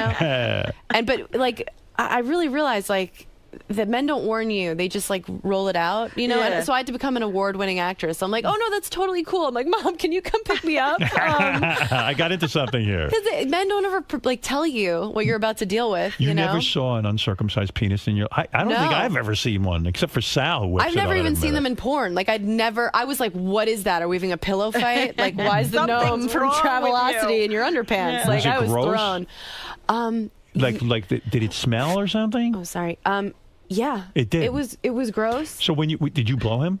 No. No. So what did you like start giving him a hand job kind of thing? I tried, but it was like an ice cream cone had melted in my hand. I felt like a magician with the scarves, just pulling. I was just like, get me out of here, you know? Right. But he was like, the French guys are different. Like he didn't expect anything. He like couldn't believe that this was happening, and he was really sensual, and he started to pick me up. You know, Right. like when we're kissing, and then I think he realized that he was in over his head. I kind of got planted back down. I'm like trying to feel sexy, and he's like winded from trying to hoist me. But we were like, he gave up like immediately because he's Right. French. Right. And we know how they are. you know how that goes.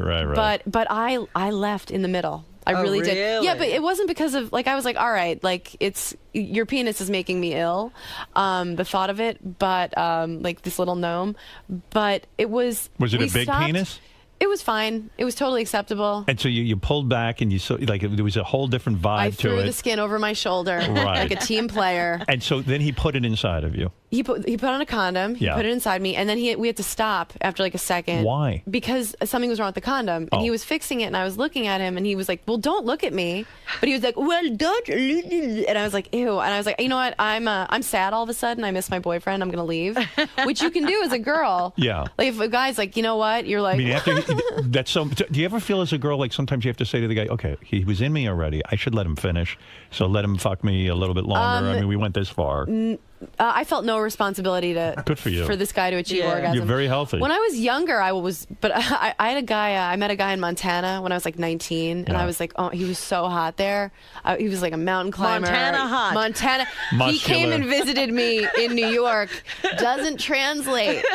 It's like when you get that moo when you go to Hawaii. Yeah, you you're can't like, wear it when you cannot come home. rock it when you're back at home. Yeah, so I learned that the hard way. But I was like 19, and he flew all the way here. So I got myself drunk enough to sleep with him. Yeah. I was like, oh, he flew so far.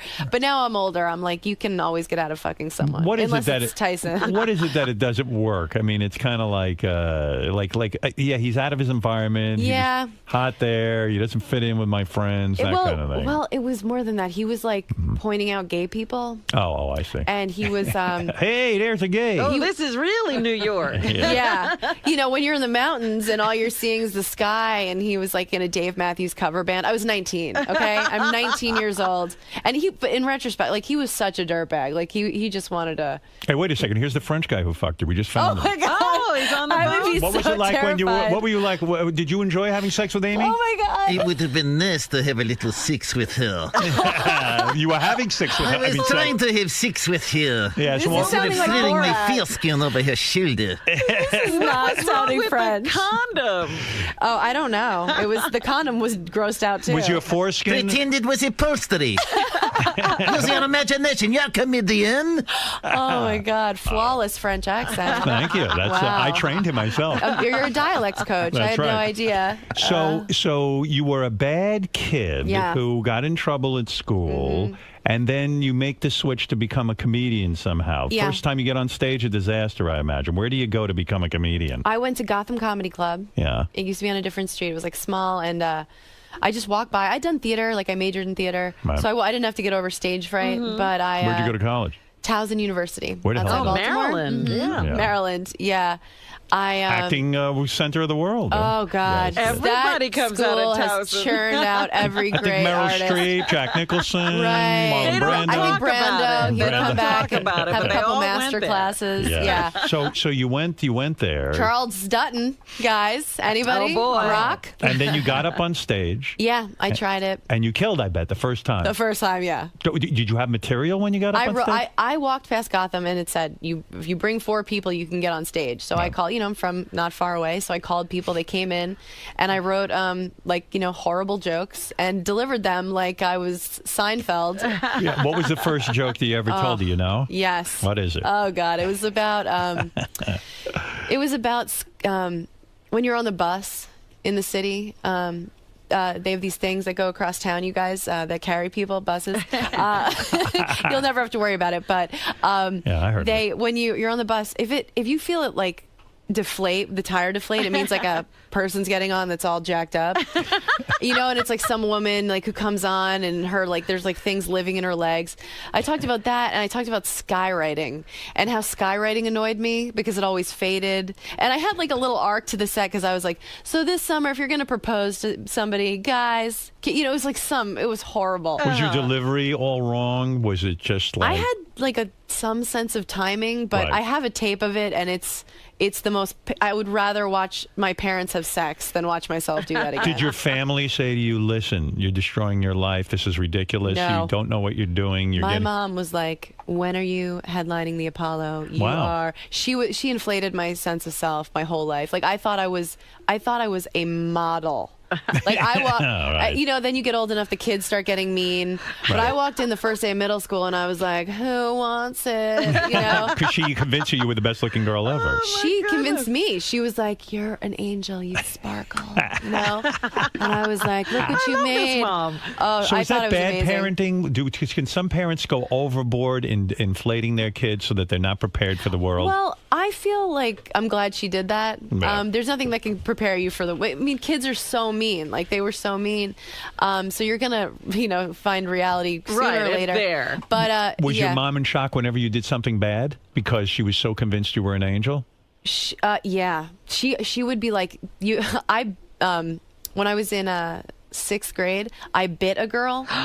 She cut me in line, and it was like, the day they had Steakums at the cafeteria, which I found out later is just like not at all meat. Yeah.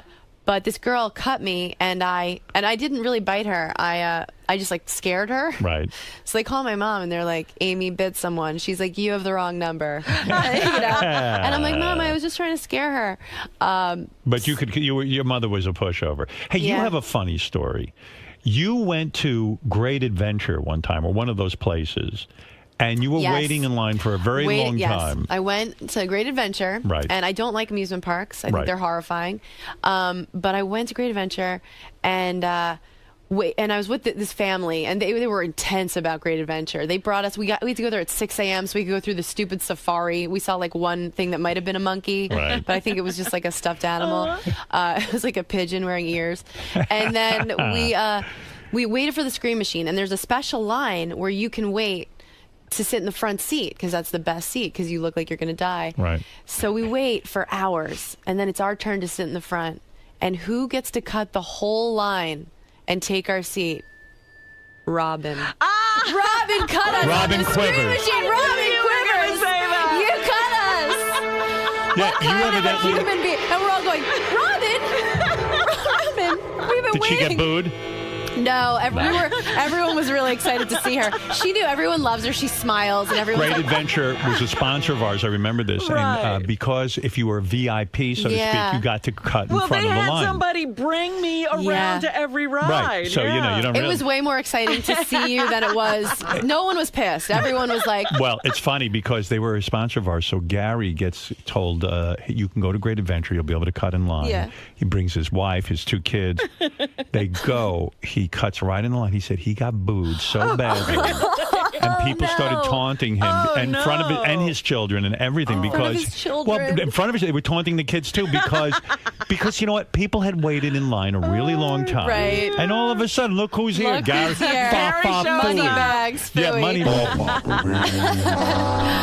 no, well, he doesn't have that He said smile. it was He doesn't so have bad. You know what it was? I realize now, especially hearing Amy's story. Yeah. Like the woman who brought us around, she said, "Oh, I had Chris Rock last week and everything." So I figure if you're going to get cut, you expect Chris Rock to walk up. You see me, Baba Booey. like what the fuck? What a disappointment. Yeah. So I was reading notes on you. You were a really bad person because you used to shoplift. You'd get into big trouble. Wow. God, did I say that in my interview? Yes, yeah. I got arrested a couple times. She got arrested a couple You're times. lucky not to be in prison. That What is correct. this? That is Every correct. kid goes through a shoplifting stage. I Not went, like me. But did you? I mean, every kid doesn't get caught. Yeah, well, I was, it was grand larceny. You shoplifted? Oh my God! All of my friends. My mother did not like my friends. Now I realize why. They are bad They would friends. they would say we're going to go to Roosevelt Field and we're going to have a shoplifting spree. And I would be in such a nervous panic. I go, well, I want to go along with the group. I Yeah. want to be a part of this. And they were all terrific at it. I had a friend who could hide whole record albums. There was no CDs. It was record albums underneath his coat. Oh, my God. Another friend would go into like a Barnes & Noble type bookstore and steal every book, hardcover, softcover, everything. And it was sort of like a competition. So they bring me along. I'm sweating bullets. I don't want to steal anything. I have this. I'd never stolen anything in my life. Yeah. I walk into Macy's, and I saw tie tacks. Now I don't wear ties. I'm a little kid. What are you going to do with that? What do you need a tie? But I wanted to steal something so I could be in with Like, the look, crowd. guys, yeah. And so I swiped a tie tack. I stuck it in my pocket. I was shitting in my pants. I came out with this tie tack like I had just won the lottery. Right. I remember bringing it home and feeling horribly.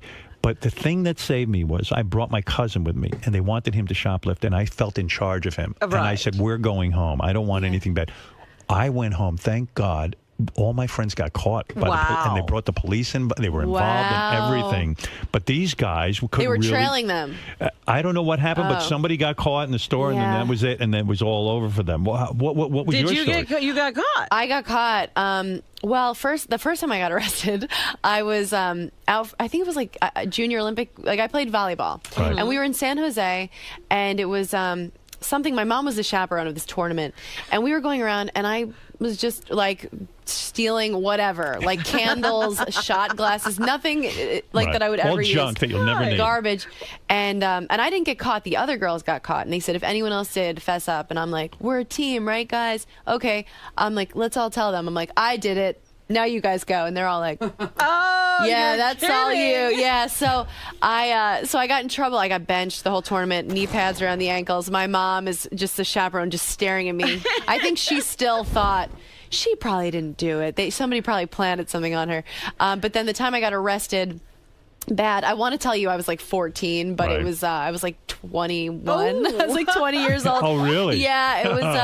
I was at Bloomingdale's and with my. Did you have a problem? Do you think you're a kleptomaniac? Your face was extended. Yeah. I had been shoplifting for a long time. So some people actually have like a problem. Like you're not taking can't go stuff into a store without it. You're not taking stuff you need necessarily. It's just the idea, the thrill of it. Yeah. No. I mean, isn't it sad? Like I'll read some police blotter when I'm in some city, and it's all like this 90-year-old woman was stealing milk to feed her grandson. I'm like, I already have that pinstripe pantsuit, but why don't I get another one?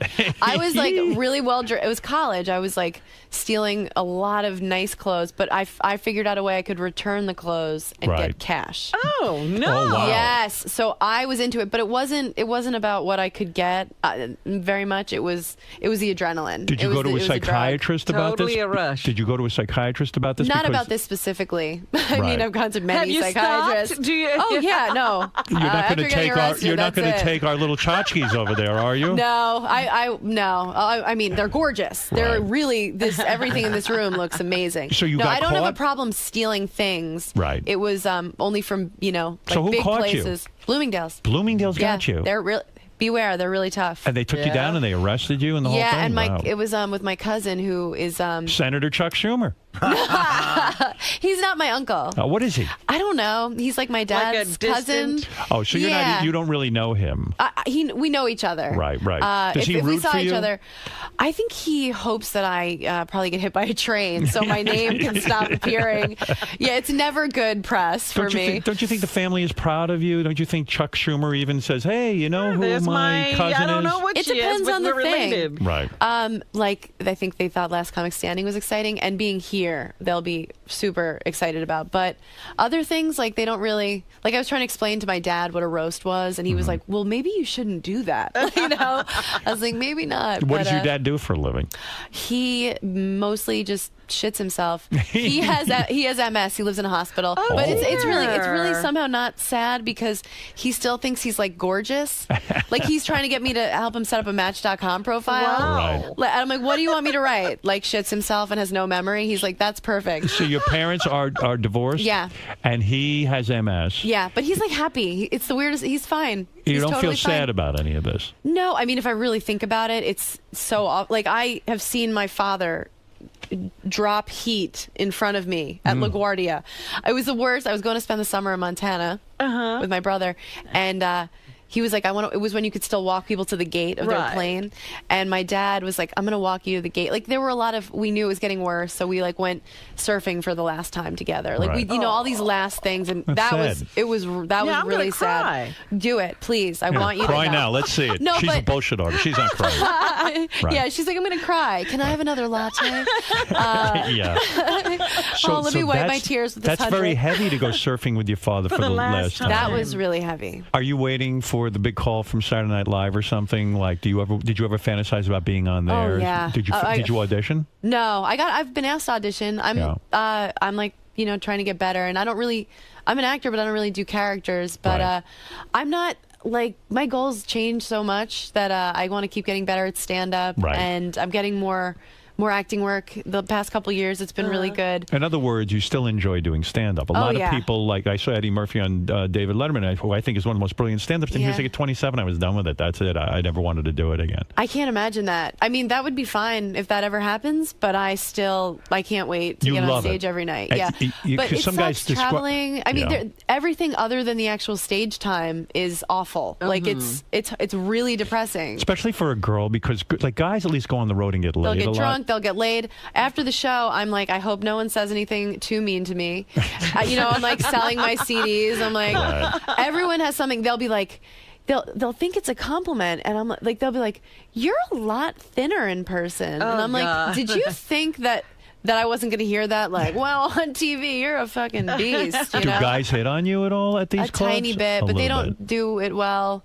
You know, they'll like come up and try and like make a joke. I would love to like meet a guy and be like, let's check out the Best Western. You're a successful stand-up comedian. Can you make a good living doing it nowadays? Yeah. Or is like income gone down because everyone's sort of hurting? The economy? No, I'm in a good position. I'm not rich. I live in a studio and ride my bike everywhere. What kind of living can a stand-up comic who's really headlining now and doing a good... Like headlining now on TV a little bit. Yeah. You can make 100. Can you make 200? Yeah. Yeah. Wow. So you could have a good year, make 200 grand. Yeah, totally. And you travel. How many days a week you got to travel? I'm usually on the road 4 days a week. Okay. I'm trying to do it less. I'm trying to only go out maybe 1 or 2 weeks a month. Right. But the bigger you get, if you do a couple more of these Comedy Central then things, you get to do a theater. Right. And then suddenly the world is your oyster. Oh, you have a private jet. There is no road. You get to fly home, sleep in your own bed. You'll never drive yourself have sex with your own wife. So what's the goal? You want to be the world's greatest stand-up? No. You just want to make a living being a stand-up. You want to get more acting work. Yeah, I want to develop. I want to make... What's the best acting job you've had? I just did a movie with Steve Carell. Oh, no kidding. Yeah, it's called Seeking a Friend for the End of the World. That's a big deal. Yeah, and I'm developing a show with Comedy Central, and CBS just bought a pilot. Oh, cool. Very nice. I'm making moves, and I'm going to be on this show that's on Adult Swim called Delocated, and it's the funniest show I've ever seen. So this is it for you. You're on your way. I'm trying. I want to just what do you think? Don't you just have to keep making it interesting and fun for yourself? Yes, you do. Right? Yeah, otherwise you go insane. Let's go to Rick. We're on with Amy Schumer. Her album Cutting is available now on iTunes. Are you referring to the fact that you cut yourself or something? That my cousin did. Yeah, my sister did. Your sister was a cutter? Well, that's what the joke is on the album. Oh, that's funny. What? Yeah, well, the way I get off stage is I say, I'll leave you with this. My little sister, used to cut herself. And then I put the mic in the mic stand and I leave. And that's the joke. That's the end of my set. After I spend an hour with these people, I leave them with nothing. Is that a reality or is that a joke? It's a joke. It's a joke. I'm not clear, but I won't press you. No, my sister's a school psychologist doing really well. I see. Okay, very good. All right. Well, that's what happens. If you do cut yourself, you become a psychologist. Rick, go ahead in Pittsburgh. Hey, thanks, King.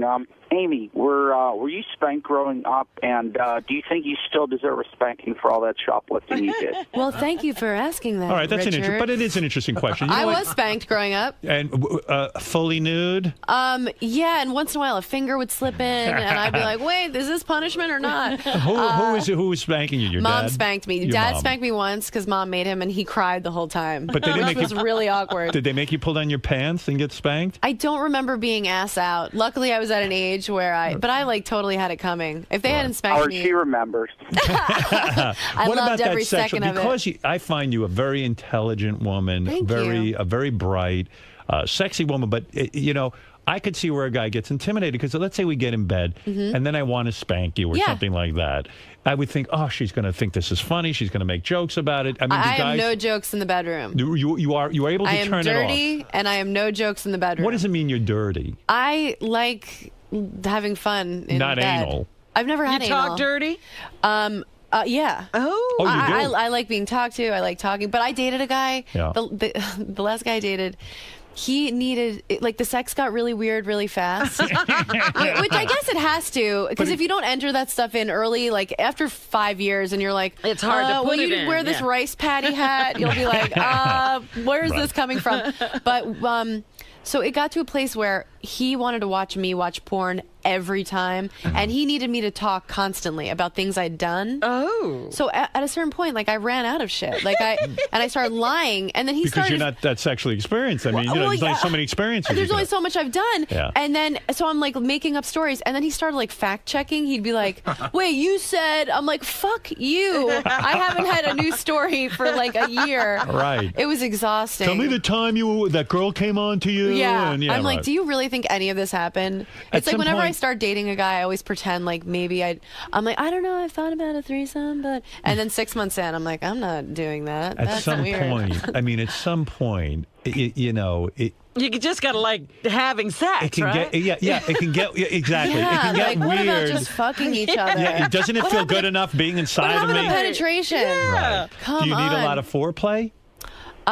Not a lot. Right. I like If a guy spanks you, you don't think that's weird, though, right? You're No. okay with. You're down with it. I'm more than down with it. Right. Oral Yeah. sex okay with you both ways? Totally. You're all right with it. Huge fan. Unless you're not circumcised. Yeah, in which case, get out of here. Gunplay. Gunplay, only on the high holy days. Shoot you in the foot, maybe, with my gun? All right. Let's go to Bill. Bill says he wants to say hi to Amy Schumer, the new album Cutting, available on iTunes. Go ahead, Bill. Hey, Howard. Hey, now. Hey, now. Hey, Amy. How you doing? Hi, Bill. I really love you. Thank you. All right, I don't think we're going anywhere with this. Nick, let's go to Nick in Charleston, West Virginia. Go ahead. Hey, Howard, I just want to get your opinion. Don't you think she's 10 times hotter and funnier than Whitney Cummings? Well, what about that? Are you, because you... Are sort you of, hotter because, than Whitney? Yeah, first of all, No. are you hotter than Whitney Cummings? That's a definitive no. Are you friends with Whitney Cummings? Yeah. Okay. I like Whitney very much. Me too. Now, because you're a female comic, it's almost like, Eddie Murphy was talking about this. He was the black comic for a while. He was like, there was no Right. room for two. Yeah. It's like you sat in, Whitney wasn't on the comedy roast. Now, are you being compared to Whitney now? Is it like a competition? I haven't. No one has said that to me. But I think there's room for all of us, for real. I would think so. And I don't know how other people feel, but when I see a funny woman, I'm like, yes, like, trust me, I don't want to be the one. I think women are hilarious. So at Whitney, there's no sense of competition. Whitney's yeah. very funny. She's motivated. Like, Are you a she's Sarah great. Silverman fan? Yeah, totally. Are you a Sandra Bernhard fan? Yes. You like you root for other comics. Hell yeah. Rosie Absolutely. O'Donnell, you enjoy I her? do. Yeah. I do. No, Ellen you're, DeGeneres, you like her? Yeah. You do. So you like, she had me on her show. I was the first female comic. She had me on her show. do you know her personally? Just from her, Just like from, her just getting from me the on the show. Yeah. All right. Let's go to Howard, can I throw in one more thing? Yes. Whitney, I'm sorry, Whitney. Amy. You can call me whatever you want, Bill. Oh, Bill's gone. Nick, This is West Virginia. Nick, go ahead. I have masturbated to those pictures of you online many times. So What it's like pictures? Thank you. recorded. What pictures? I are- posed naked in Cosmo. Did you? Mm-hmm. What am I going to? Sexiest thing I've ever seen. Is that Thank true? you. Yeah. You were nude? Yeah. No hang I ups, shot huh? at the Comedy Cellar. You have big breasts now. I'm Thanks. looking. What are you, like a C? Yeah. I'm going to say you're a C cup. No inhibition about that. No, I'm like, I better do it now while everything is still kind of where it's supposed to be. Did anybody say to you, like an agent or anything, like, listen, Amy, don't do this? Yeah. And I was like, bye. And I'm doing this. And what'd your mom say about this? She was at the shoot. She was there. She was watching the door. We did it at the Comedy Cellar, and she was making sure no beer deliveries came in while I was. You show the vagina? No. Just the titties? Yeah. What'd you do with the I was vagina? just in underwear. I mean, Panties. they were like, "Will you take off your panties?" And I was like, "Okay." And my mom was like, "No, no." No, you I was pay for like, that. Oh, yeah. I was like, "Okay." No kidding. No, yeah. I have to see this. Check it out. Oh, you are free. Hey, thanks, Howard. Why did you bring your mom to a nude shoot? I don't know. I think. Well, I wouldn't feel sexy in front of my mom. I didn't mind it. I guess that is pretty boundaryless and disgusting, but I felt fine. Because it wasn't about it's Cosmo. So I mean, I wanted to feel sexy, but Was it was your mom more, naked too, just to support Everyone you? was naked. Beautiful, her yeah. boobs were on the floor, running around. Wow. No, it was. Oh, there it is. There's one of them. Look at you, naked. Oh. Oh. Smug over the shoulder shot. Yeah, it was like about the article I wrote to go along with it. I see. They gave me like 6 pages. Like they've been very cool to me. Kate White, the editor in chief, there is the coolest woman ever. You look so cute there. Thank you. Yeah, they chose like a little cute one. I was like, can we use the ones where I look dirty? And they were like, no. But no nips. You don't see any nipple. No, well, I have some. I don't know if there are any online where you see nipple, but there were some where you saw more. Yeah, and you have a good body image. In other words, you don't sit there all day like these women and obsess. Oh, I've got to lose 5 pounds. I got to gain 10 pounds. No. You're not freaked out. I by mean, that. I'll have days where I'm like, oh my God, what happened? But I feel like sexy. I feel like good. I work Right. out. I take care of myself. When I'm you not, date a guy, do you walk around the house nude? Not over like not annoying. I'm not You're like not the a sign nudist? like opening Okay. pickles. But I'm naked a lot. I'm not hurrying to the bathroom covering myself up. I'm. All right, Abe, go ahead. You're on the air. You're on with Amy Schumer, and then I'll let you out of here. We've kept you locked up for an hour. Go ahead. Thank you. Hey, Howard. Hey, now. Hey, Abe. Amy, just a question and a comment. Okay. Number one, what is it you do for a living? And number two, I'm looking forward to seeing you appear on a carton of milk. Okay. What Thank does that you. mean? That's an insult. He's He wants insulting me her. to be. yes. He wants me to be I saw you stolen. on the Charlie Sheen roast. I didn't think you were funny at all. Okay. Oh, come on. You're- She was so funny. Oh, yeah. Her joke about... What about her talking about her dad? How much darker does this get? Oh, yeah, the joke that she made about Steve-O's buddy. That was not a you're bad upset joke. about that. Well, let's talk about it. I Go mean, ahead. let's talk about it. What made you upset about me saying that joke? Let's talk about I thought it. it was tasteless. It hurt your feelings. You thought it was too No, it soon. didn't hurt my feelings. I just really thought it was tasteless. Okay, you're completely entitled to feel that way. I didn't say it with any malintent. I didn't think that it was going to hurt anyone's feelings, but I understand you feeling that way. That's okay. Okay. I mean, I'll tell you this. You're cute as hell. I'd love to bang you. Thank you. Well, that hey, means the that's world. nice. That's something. That means the world. By the way, I Thank should you. tell you, this guy is Anthony Jeselnik, the guy you date. Yeah, so go ahead, Pat. Pat, you're on Hey, the... how you doing, Howard? Hey, now.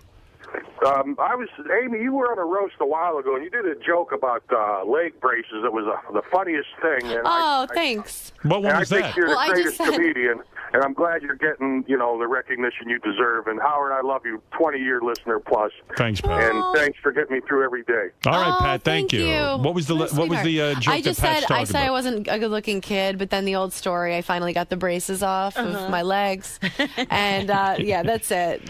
But that's really nice. Well, Amy, I wish you the best. Thank you so It was much. great having Thank you here. you for having me here. This the is a album is dream. called Cutting. I enjoyed your performance on Charlie Sheen Roast, Thank and I you. wanted to meet you, and I'm glad you came in. I think you're great. Thank you. Amy Schumer's album Cutting is available now on iTunes. Don't miss Amy November 5th at the Varsity Theater in Minneapolis. It's going to be a big show. Well, there's a theater. Big All right. You sell your own merchandise after the show?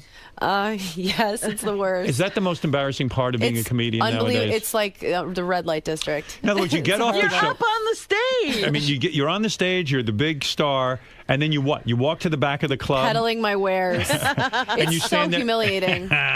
Can you get someone to maybe do that for you, or Yeah, but then then what it's- items do you have that you Oh, sell? I just sell a CD. Just a CD, no CD, T-shirts? my hypercolor T-shirts, my Your clothing line? boxers. Yeah, no, I've got so nothing else. you have a booth. You set up a little booth, They'll have like some table, and they'll just have my CDs there waiting for me, and you'll sit there. and I sign it. Yeah. And do you bring change and things with you so you can? I'm the worst. Yeah. Like when I did the Last Comic Standing tour, I sold a CD that I would just burn on my computer, and I would sell it for $5. And sometimes I wouldn't have any more CDs, so I would sell like the cookies that they left in the green room. But That's no, funny. I'm not good at marketing myself. Is it worth how much extra money can you make a night? Is it worth the humiliation of sitting there and having to sell your own CD? I can make an extra $700 a weekend, wow. and that's a lot. big- That's a lot of money for me. That's big money. But sometimes, it really doesn't feel worth it. It is Yeah. a horrifying, embarrassing thing. Do you bring your own credit card machine? I mean, how does it work financially? Like, how do you No. like? Let's say someone I'm buys. standing there. If someone buys, I don't know how much a CD is. How much? Is $20. Yeah. And they say, "Look, I have 100. Can you break it?" I'll say no. Can you go to the bar? Sometimes see. people be like, I have to go to an ATM, and then they leave their date there with me, and they're like, "So, where do you go next?" And I'm like, "I want to kill myself." Now you've got to I wanna- entertain this person. It's because you've just expended so much energy. You know, Yeah. you put so much of yourself into it. The last thing you want to do when you leave is that, so right after the show, I have to be Also, like tap I would, dancing. I would think, to build up your star quality, to see after you've killed on stage and you've done your thing, to be sitting there Yeah. hawking your wares, so to speak. speak. It's not good. Wouldn't it be good if the club could just provide someone for all the comics that would sell? I guess you can. But then people feel like it's mean and they want a picture and they want to meet you. So it's like, Right. okay, All right. let me do that. These people came out, they spent their weekend night with me. But I don't know. Sometimes it wouldn't be as hard if people didn't have Believe all me, the backhanded compliments. After my show, I stand in the Sirius lobby. I'm selling CDs too. Amy Schumer's album Cutting is available now on iTunes. And by the way, for all things Amy, go to amyschumer.com. Thanks for coming in. Thank you Amy. so much. That was fun. Thank you so much. I had a good time. I Oh hope you man, did. so did I. Thank you Great so meeting much. you. Amazing meeting you. Yeah, Thank you. a lot of fun. Thanks a lot. You're so funny. Ooh, thank you. I get the. I used to get the. Hey man, your teeth aren't that big, and I'd be like, thanks. Yeah, you're like, oh wow, that's so nice. Yeah. Thank you so much. Amy, I knew the whole time you were doing knew I was that gonna great say that. adventure story. I was only there twice. I was like, this is gonna be it. But we were so excited. But I was just like, we were like, hey, what? Oh, we were excited, and we have the picture because we sat right behind you. So there's a picture of us with you on the screen that's machine. hysterical. Yeah, it was really My ridiculous. goodness. Well, you were great. Thank I love you. the roast Thank stuff. you. It was a pleasure to meet you. You too. Thank you so much for having me. Amy, well done Hi. today. Yeah, was it good? Yes, absolutely. Okay, good. Usually, you can sort of gauge it, I think, by how long you're in the studio for. Oh, do some people go in and out? Yeah. But that was good though. Yeah, that was nice. Oh, good. A nice slow roast. An hour. An hour. So really cooked in there. Thank you. Thank you. Yeah, I think so. I'm glad that there was one caller that was mad because it was like, okay, good, so it's not all just fun and games. I'm like, okay. Yeah, you got the full Stern Show experience. Yeah. Now, why is coming here like the mecca for comedians? Because Howard's not a stand-up that? guy. I think just because he's so honest, he doesn't blow any smoke. So, if he likes you, he really likes you. He doesn't need to pretend. Right, so he's not shticky like some terrible comedian. Yeah, he doesn't need anything from anybody. So it really comes just from a place of him enjoying what you do. So it's like the biggest compliment. Cool. And I look forward to your next appearance, and hopefully you can talk more about Uncircumcised Frenchmen. Yeah, let's get back to that. Yeah, I wanted to know more. Let's get back to the rape.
Casey's on the phone. You remember Casey? You used to work here. Oh, Casey Armstrong? Yeah, Casey Armstrong. You're doing very well. Always love to hear from Casey. Yes, Casey. Howard. Hey, man. Hey, brother. How you doing, man? What's happening? Hey, listen to me. I got this thing on demand. They put it on like the Cablevision. Yeah. And, you guys had an episode where all you guys took your shirts off, and I have made critiques on each one. Did we do that? When did we do that? When was that? It must have been older. No, it wasn't. It was after I left. It was. It must have been like a year ago or something like that. I don't know. I don't remember that. Didn't you leave Hey, Robin, like how are 10 you? years You're ago? very sexy. After he left. Yeah, okay, go ahead real quick because I got to get the news. Okay, ready? All right, here you go. I'll do it quick. Howard, first of all, I'll start with positive, all right? You have a good back. Right. Your back is nice. Thank you. But you got cow nipples. You have huge nipples. Me? Yeah. Did No, you know I that? don't. I have a nice chest. Yeah, no, but your nipples are huge. They're like cow udders. No, you got the wrong guy, man. Well, dude, your nipples are big, and Sal has big nipples, too. Really? Gee, I never thought of myself I as big. didn't think I about always that. see myself as a small nipple. Are you sure you were looking at me? I'm positive, brother. Maybe my nipples don't photograph well. They photograph big. Yeah, because I kind of have small ones. No, you have big nipples. By the way, is Casey gay or what? Yeah, what are you doing? Evaluating their bodies. No guy ever looked at my nipples before. And came away with that. I might be a gay. I don't know. But, but I can tell you something. Fred is looking amazing. Right. No, he's jacked up. He's got he's got a great chest. He's got good arms. Right. Right. I mean, have you? Wow. He's like intimidating this guy. This is so weird, this call, isn't it? This is a weird call, Casey, but go ahead. No, it's a good call. You complimented me. Well, yeah, okay, but still, it's weird.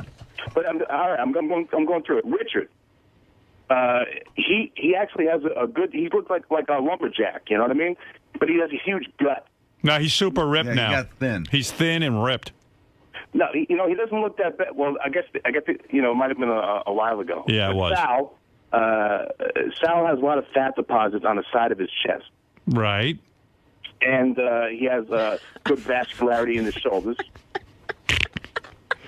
Do you care, Robin? This is ridiculous. What the hell? I gotta tell you, I'm as baffled as you. Yeah, I'm freaked out, dude. Anybody else you want to talk about? Hey, man, how about the last time I saw you? You look bloated. So what's up with that? Steroids. Was it juice? Yeah, man. You still doing that? You're still doing juice? I'm 185 right now. 185 means you're big or small? Dude, when you saw me, I was probably 230. Oh, wow. It's either that or AIDS. I'm not sure. Anybody else? Any other guys you want to talk about, like Benji or anything? Yeah, Who else took their shirt off? Strong. What? He looks cockstrong. Benji? Yeah, What does he looks that mean? cockstrong. But he's like Cabby. Remember, Cabby was like he was big and he looked kind of intimidating, but it wasn't like he couldn't do nothing with it. Benji, he could do well, but he has small nipples. Wow. I'm out of my mind, Howard. I think so. What happened to you? Case, would I be I don't better know, with bigger brother. nipples? I was talking about Jason. I like the guy. I'm a big fan of his. I think he's great, but I'm worried about the guy. Right. I mean, I'm really. I mean, How are his nipples? cholesterol. I got high cholesterol. Do you know that? I didn't know that. Are you okay? No. What's wrong? Just had a little panic attack. All good. You having a panic attack? Yes. What just happened? I don't know. Hey, do you like Lamb of God? What? What? Nice. What? I don't know. Hey. What's going on, man? Yikes. You all right, man? No. What's going on? What can we do? Talk to me. Casey. I'm on the Librium. What are you on? Librium. Librium. What is that? It's a drug. What does it do? It's for the DTs. Oh, yeah? Oh, are you an alcoholic? Oh, yeah, you know that. I didn't realize it was that bad. So when you get withdrawals, you... Where are you calling us from? I'm from I'm watching my friend's dog. You homeless? No. Oh.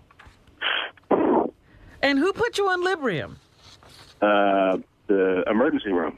Wow. God, this guy had the world by the balls. How did you wind up in the You wound up in the emergency room so drunk? Have you? No. It was days after. Have you ever seen Leaving Las Vegas? Yeah. Yeah. I normally don't like Nicolas Cage, but he's amazing. Is that your life? Yes. Are you getting any help? Are you talking to anyone? I'm talking to you. No, but I mean, are you talking to any psychiatrists or anything? Yeah. I've been to about 20 of them. Yeah. What do they say your problem is? Your dad? There's a whole bunch of terms that they give. You got problems. You got a diagnosis? What they say, what is it, borderline? Borderline schizo? Or just They borderline say personality? They say borderline. Borderline personality. And then bipolars. Yeah. And Benji is cockstrong. What does that mean? I don't know. Hey. Jeez, Casey. Casey, you ought to go on that drug Penisin. That's like what is that? Penisin? Penisin? Yeah. Nice, I like it. Hey. So they went to the hospital. You get hallucinating when you try to withdraw from alcohol. Did you stop drinking? No. So That's you're the drinking problem. That's with the the problem. Librium. I'm on the stuff, and then I keep drinking. Yeah. Wow. Dude. What are you? I mean, thanks for calling. Dude. Yeah, I gotta go. Dude. Anything you want to promote real quick? No, not at all. I'm actually going to L.A. in 2 days. What? I'm going back to L.A. in 2 days. Where are you now? I'm in New York. Oh. Oh, I didn't know that. Yeah, I'm back in New York. Don't come in here. You're not going to invite him down? No. Dude. Hey, is Benji Cockstrong? Case, is Benji Cockstrong? I think Benji is cockstrong. I don't know if I mentioned that. Yeah. And you have big nipples. I do miss Casey. He was fun when he worked here. He was amazing and But he just went crazy. very, very concerned. Yeah. Sorry to hear all these problems, dude. You had the world by the balls. You know. So This is one of the best looking guys ever. Did the doctors put you on the Librium here? What? I'm very happy. Did you fuck any more trannies? You know, that hurts, Howard. And not That's really the gonna only respond to thing? that. You're not? Oh, jeez. What is this coughing thing? I don't know. Do you still go to the gym even though you drink like a fish? Yeah, dude, I'm ripped. Really? Have you got 185. Are you talking to your mother? Have you seen her? Love her. Good. Okay. Right. And what does she say about all this? Well, she does the best that she can, and but I make my own decisions. Sure. You're making some great decisions. Hey, did I mention that Benji is cockstrong? All right. Hey, listen, Case. It's good to hear from you. Good hearing from you, my man. Wait a second. David Arquette wants to talk to you, okay? Yeah. Hold on. Let me make sure I don't lose you. Go ahead, David. Hey. Hey, now. What's up? How are you, Casey? Hi, David. How are you, sir? I'm good, buddy. By the way, everyone has to vote for David Arquette. We voted for you last week. Hey, thank you, guys. Yeah, and is Courtney going to stay home this week? No. Yeah, your sister's hot, bro. Hey, man, but I was just hearing you, and, sounds like you're going through a hard time. I'm looking for a little bit of God's mercy.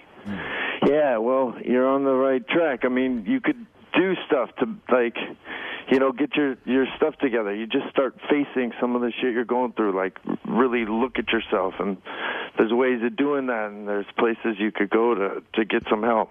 Have you gone anywhere to get help, Casey? Too many, yes. Yeah. Well, it's time to go again.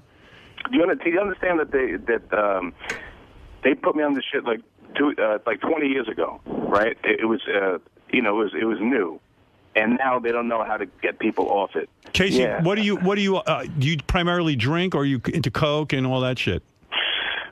No, I have narcolepsy. You know what that is? Yeah. So they gave me Ritalin 20 years ago. All right. And that's speed. Speed induces psychosis. Yeah, I think it's kind of it might be what's happening now. But see, what happens is every time I go to rehab, they say you have to go cold turkey, and I won't do it because it's a horror and it's terrible. When I go to jail, that's what they do. It's the worst ever. I can't explain it. How many times have you been in jail? 4 times. 4? And they make you go cold turkey, and what? You can't handle it? Oh, dude, you have no idea. I can't explain to you how horrible it is. So, but why do you go back on it once you go cold turkey and get through the horror of it? But you can't because, look, I've been on it for 20 years, and the amount that I take, I should be dead. How much Ritalin do you take a day? It was 300 milligrams. Now it's 200, and the overdose is 80, I believe. Wow. Hey, David. Yeah. He's hardcore, huh? Yeah, but, a lot of that stuff is that people medicate so much to, some of that is necessary when you have certain conditions. But David, what were you doing? David, you go on get involved with his thing. As crazy as some people might think, he does have results with people that really want it. And what, Dr. Drew?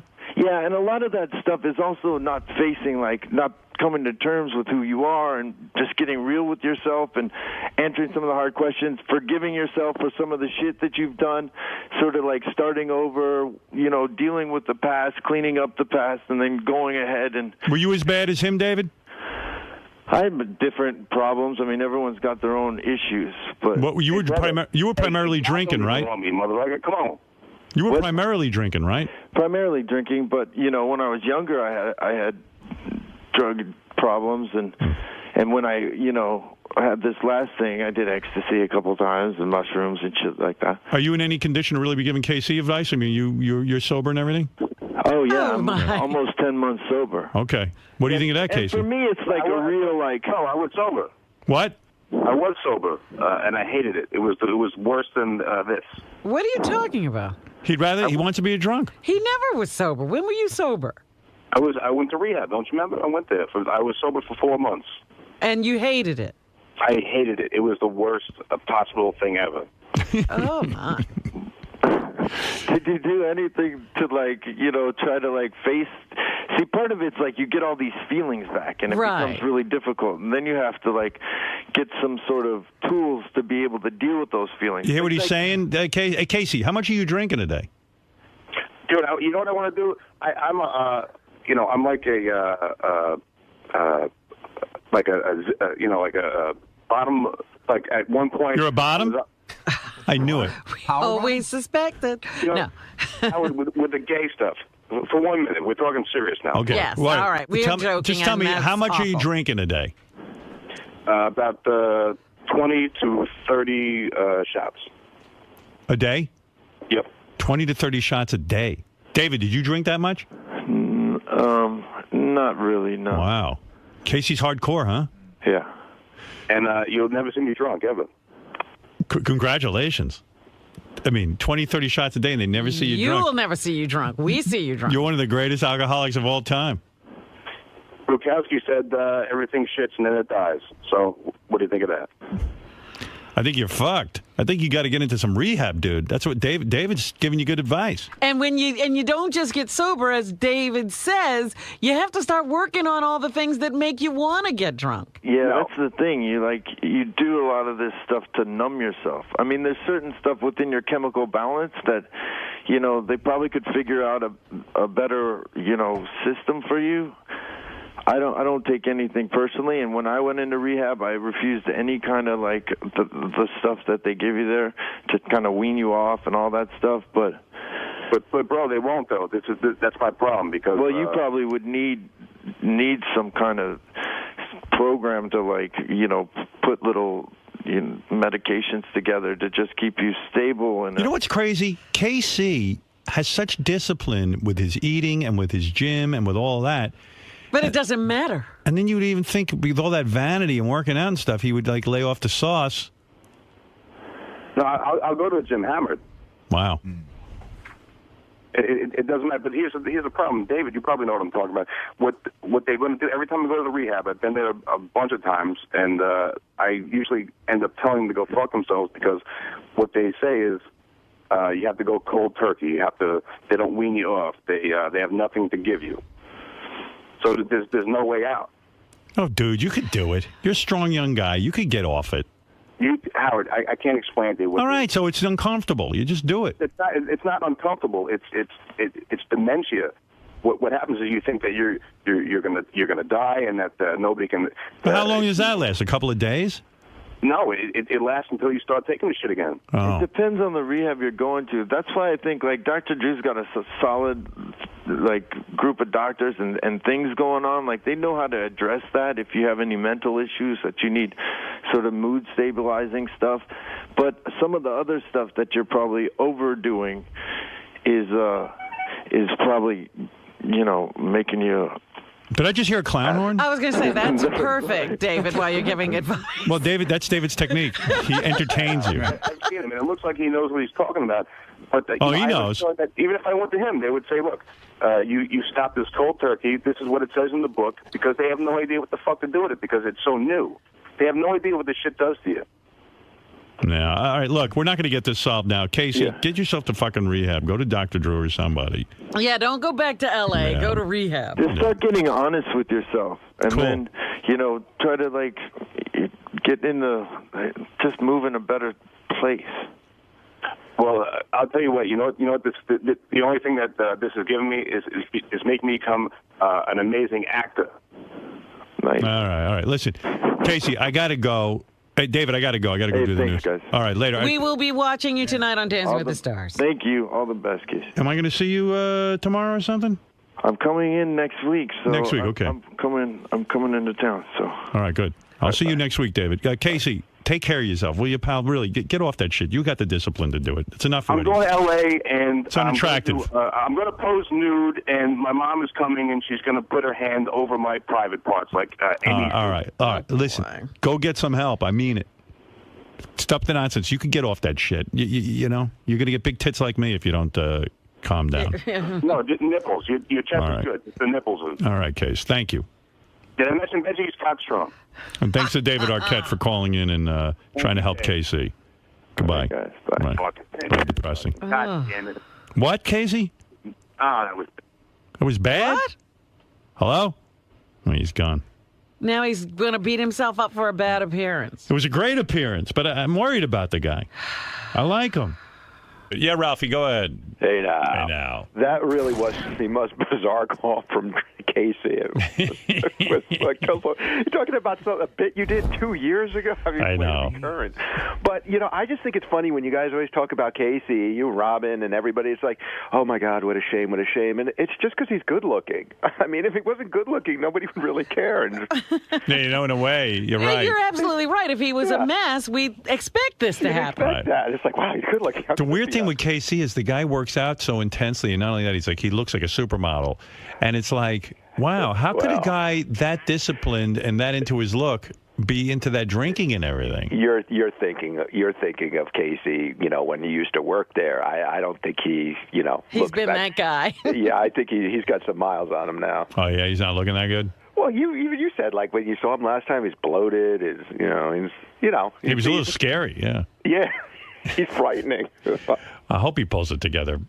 Good looking or not. I mean, I did like the guy. The guy worked with me so many years. He's a good dude. Yeah, well, I don't know. It doesn't seem he's been trying to pull it together for a while. I don't think that's going to happen. And Ralph, can you defend my nipples? I don't think they're overly big. No, that was kind of strange. No. Thank you. Yeah. All right. I just had to start laughing in the middle because I was like, what is this? Yeah, I know. It was weird. Hey, I want to talk about your bodies. We weren't looking for any feedback. All right, thank you. Benji is cockstrong. What's that, Casey? Benji is cockstrong. Right. Way to get that drop right away. Right. You have big nipples. What do you think of Ralph, Casey?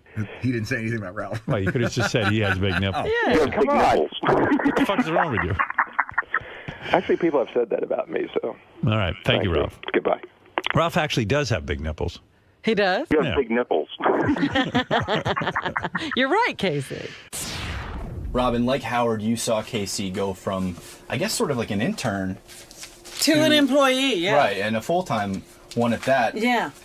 How much does it bum you out when he checks in? It makes me very sad because one of the reasons Casey is not with us is because his behavior had become so erratic. He couldn't work here anymore. And, we hoped that the fact that he couldn't be on the show would be a wake-up call and he'd pull himself together. And obviously that hasn't happened. Seems safe to say that Casey spiraled out of control, not only since leaving the Stern Show, but it seems like the last couple of years. How do you decipher what's real and what's shtick and what's looking for a plug and all that? I don't know. I mean, he wasn't really plugging anything today, and I thought he sounded pretty legitimate. Casey's got a little sense of theater too, so sometimes he fucks with us. He could be a little messed up, but he likes to fuck with us too because he gets he understands the concept of the entertainment. But today he wasn't really plugging anything, and I was a little worried about him today, I have to say. Equally as important, does Howard have oversized nipples? I never looked at Howard's nipples, and I'm never going to look at him again. I'll go home and look at my private parts poster, see what I can ascertain. Richard comes to me and tells me, oh, did you get snow on Saturday? I'm like, yeah. So him and Kristen went up way upstate New York to go get their makeup done for a party they were doing in the city. Like, they literally traveled far. They get up there, they get dropped over the train. It's snowing like crazy, right? No trains are coming. So they're calling this, they're calling that. So he's the idiot that calls 911. Oh, my I said, why didn't you call the local I go, what town were you in? He goes, Mayapack. I go, why didn't you call the Mayapack police? He goes, I don't know. We don't. They called 911. You're lucky they didn't get arrested. No. Why did they call 911? I don't Because understand. they were at the train station. It was snowing really hard, and no trains were coming. They called every cab company. They called the MTA. Unbeknownst to them, MTA had been shut down. They didn't know that. 1 minute. So they were stuck, and they couldn't get home. So I said to him, why didn't you call the local police? And he goes, I didn't think of that. So I don't know what happened when he called 911, but the other funny thing is, this is so they could do this. That's the funniest part. That's so they traveled like an hour upstate to do that, to come back into the city to go to a party or something. He said they stayed in Sleepy Hollow. Well, your point is, these are the idiots who stay on the beach in a hurricane. Like, you see it's snowing. Well, no, he got up there, and then it started to snow. I'm not saying that. I'm saying... But he knew the bad weather was coming. No, but what I am saying is, 911 is for emergencies, not because the train... Not because you went trick-or-treating.